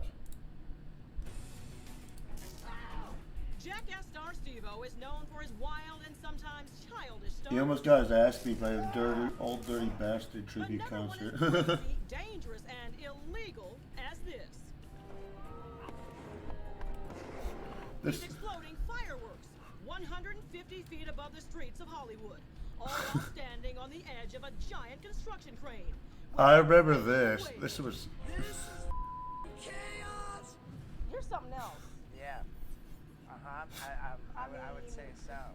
It's been, I would say, my singular goal in life to be a memorable person. Well, no one will soon forget that stunt. And now, in an exclusive interview, you'll see only on Crime Watch Daily. Damn, yeah, that's. Yeah, I can't believe they didn't bring this up in the documentary. Come on. So recent, too. And it was. That documentary happened after. Right. And then there's you. I thought, okay, well, I'll climb a crane, but that in and of itself wasn't a big stunt. And so I figured I'll bring an inflatable whale, and I'll inflate it and have it say SeaWorld sucks and get a cool shot. Loud, intense fart noise. Daryl, why do you fart? Ugh, gross. All, he says, to bring attention to the killer whales held in captivity. All right, so if I say SeaWorld to you, the one word that comes to mind is what? Cruelty. And you obviously wanted that message to come out in a major way. To be fair, Steve-O kind of did help those whales. On future whales. So there's the thing is that they have their whales until they die, and then they can't have any more orcas come in. So, in a way, Steve-O really did help with that. To be. That's all you do is think. Because here I'm SeaWorld.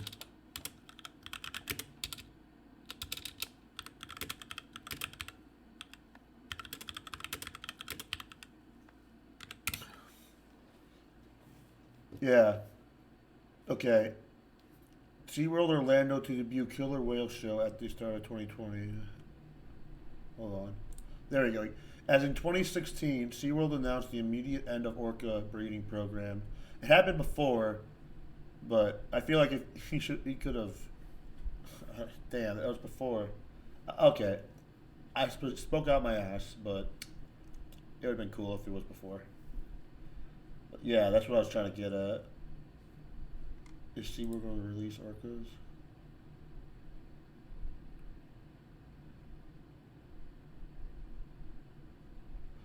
Yeah. Took my house. Yeah, moderation is not my strong suit. Steve-O says he was inspired by the 2013 documentary Blackfish, which claims SeaWorld abuses its collection of orca whales. SeaWorld has consistently denied the allegations and cites its long record of rescuing sea creatures. Everybody knows you're crazy, you're out there, but this is for real for you, though. Yeah, all animal rights issues are a big deal for me. And that goes back to my time as a professional circus clown, which I was before Jackass. And I saw firsthand.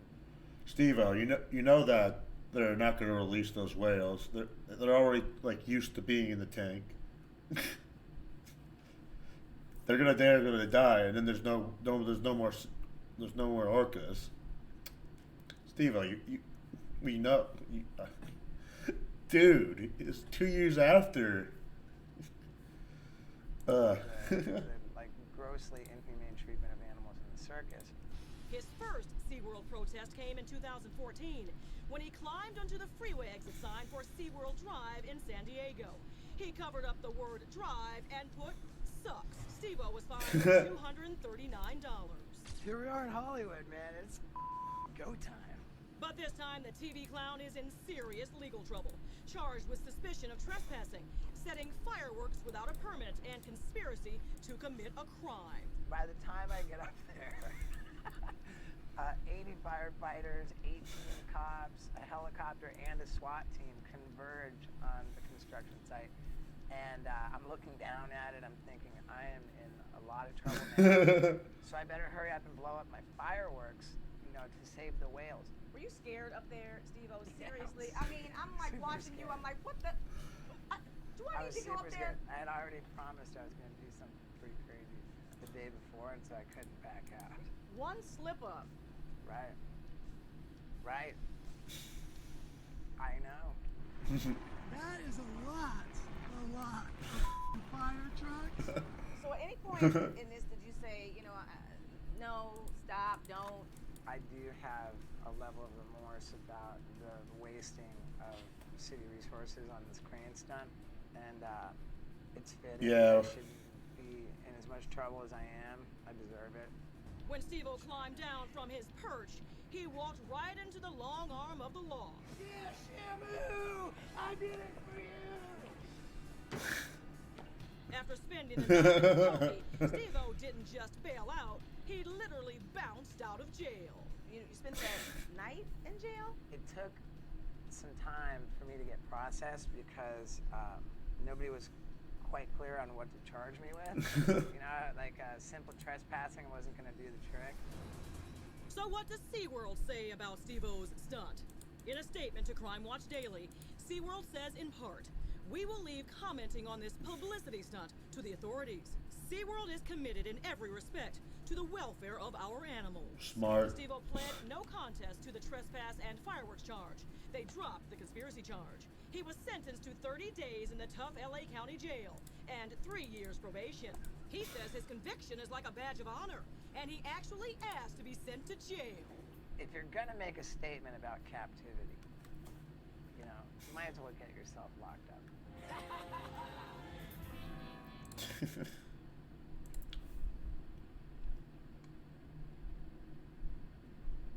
Steve-O got bit, imagine that. Yeah, dude.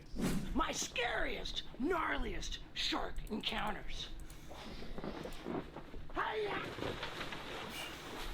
Yeah! The first time I ever swam with a shark, I actually got bitten. We were filming Jackass Season 1 for MTV, and the idea was shark hugging. Chris and I got in the water, and, we pet some shark. We really humped him pretty good. Oh my god. And then out of nowhere, whop, it got me. Maybe it's a stretch to say it was out of nowhere, because if you look in slow motion, I clearly fucking fed my finger to that shark.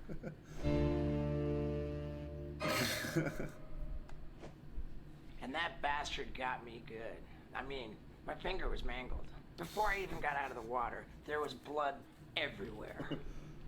Steve-O got bit, imagine that. It really didn't take me long to be super psyched that I had been bitten by a shark. I don't know a lot of people who have been bitten by a shark.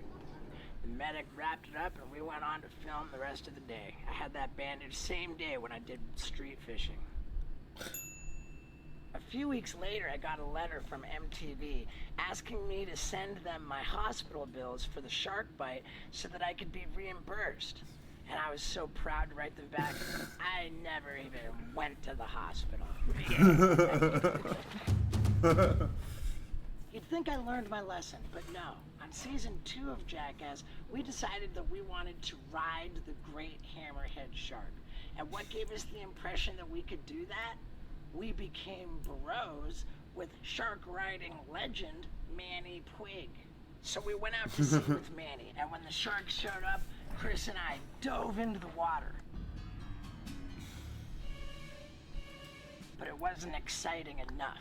So I got back on the boat and they strapped chopped in half fish all over me to swim with the sharks again. Still, some people say that's the dumbest thing I've ever done. My next shark encounter was for Jackass the movie. To prepare for it, I had to get scuba certified.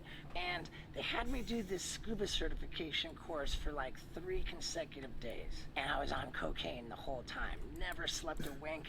And I didn't remember shit that they told me. So when we got to the dive in Japan, filled up our shorts with shrimp for these whale sharks to eat. We got in the water and the whale sharks were massive. It was beautiful.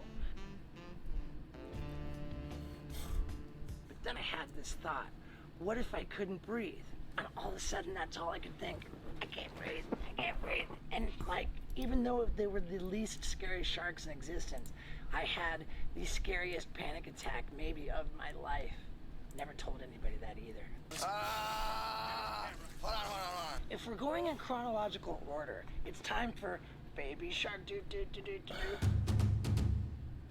We took this little baby shark and clamped it on my arm. Great, I just got bitten by a shark. I don't think the footage was used for anything except maybe deleted scenes for Jackass the movie, but it did hurt. Get off of me, fucker. No more messing around. You see, after Jackass the movie, of course, came Wild Boys, and our #1 priority was to swim with the great white shark, which is why we filmed the pilot in South Africa. Well, MTV said that we were allowed to swim outside of the cage with great white sharks as long as we were with this professional expert named Andre Hartman. We got to South Africa and they told us that Andre Hartman canceled because he was going to film with some rich Japanese dudes. So we were like, no. And the night before the shoot, we're like at the bar saying, fuck swimming in a cage, no way. When the great white comes and hits the bait, we jump off the other side of the boat. We don't tell anybody. We jump off the other side of the boat and then we swim around and get in the cage.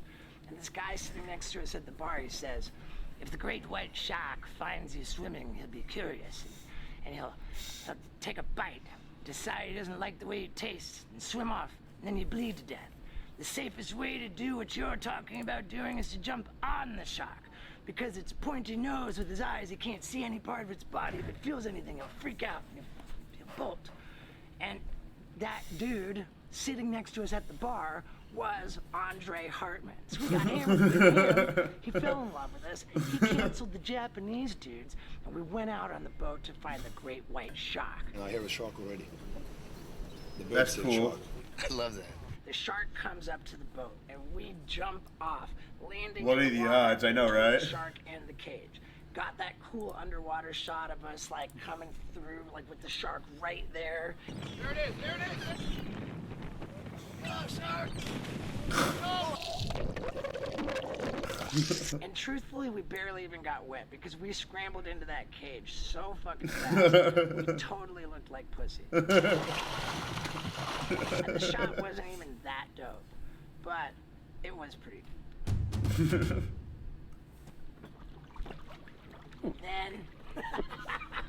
Then in Florida came the lemon shark. This is genuinely like probably the most dangerous one of them all. It is extremely dangerous, and the teeth are incredibly sharp. We decided to hand feed the lemon sharks while standing in this water, which was precisely where some dude had his whole calf bitten off. Wow. On this Anatomy of a Shark Bite show. So we're making fun of that dude getting bitten. But that guy was an idiot. In the same spot that we're standing as we're hand feeding lemon sharks, which are totally fucking aggressive sharks.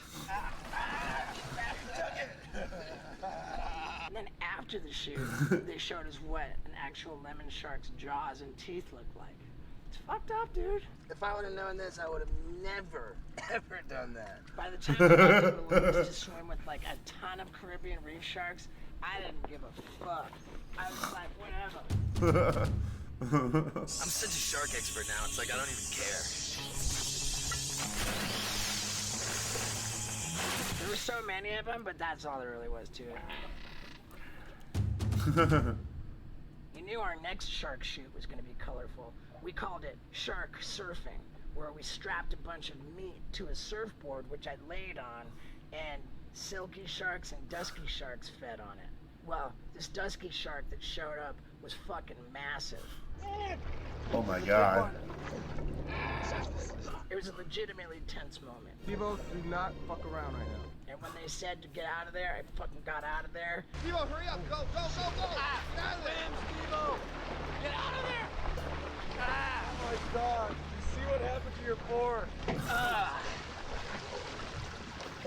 And Manny's like, yo, you're fucking not going anywhere, shark. And he grabs it and rides off with it. It's a fucking huge thing. It was a heavy day. A whale shark showed up right after that. Manny was freaking out. He says, the Wild Boys kicked butt today. The Wild Boys kicked butt today.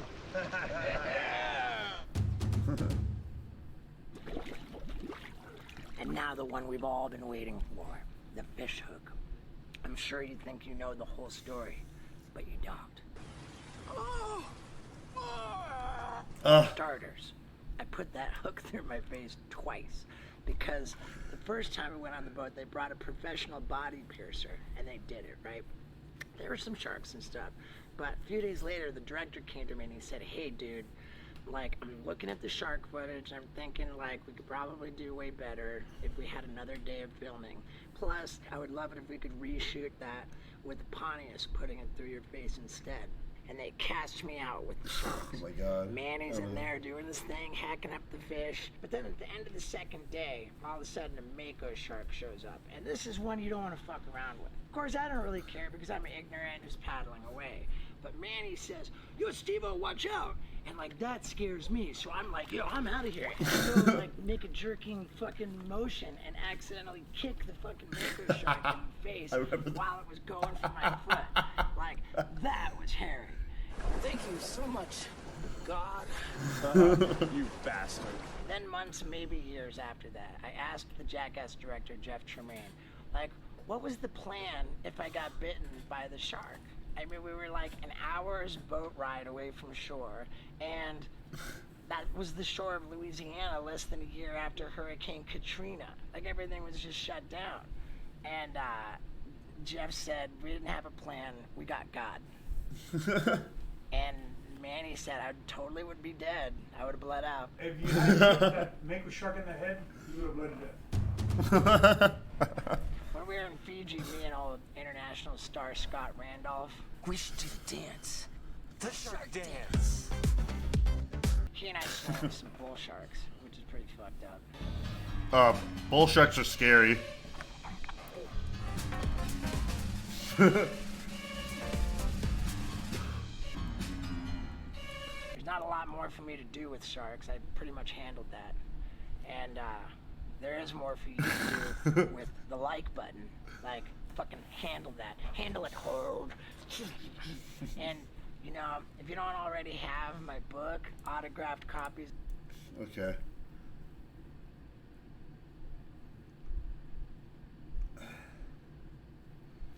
Anybody got any suggestions? I'm just gonna watch more shit. If not.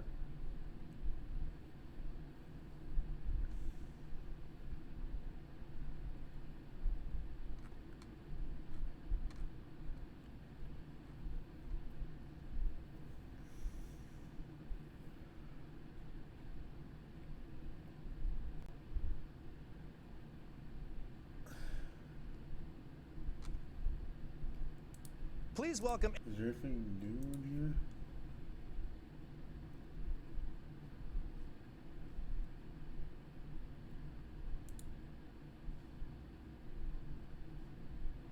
Keep in mind, don't try this at home. I am a professional Russian. Hello, my friends. That is Russia again, and I got something pretty cool today. See how this goes. If you wanted to die, you could have. Actually, I just realized what time it is. Cameraman had a little. Just realized what time it is. I'm gonna get something to eat. I'm gonna check who's on live. Hungry. And I gotta go and get groceries. So let's see. Let's give it to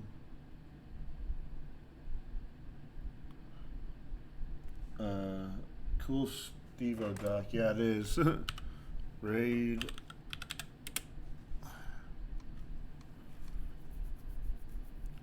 I'll give it Carla Sophie.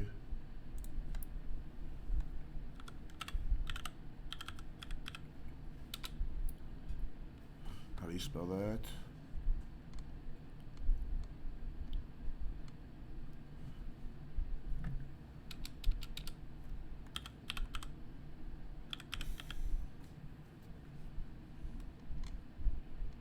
Hold on. Yeah. All right, guys. See you later.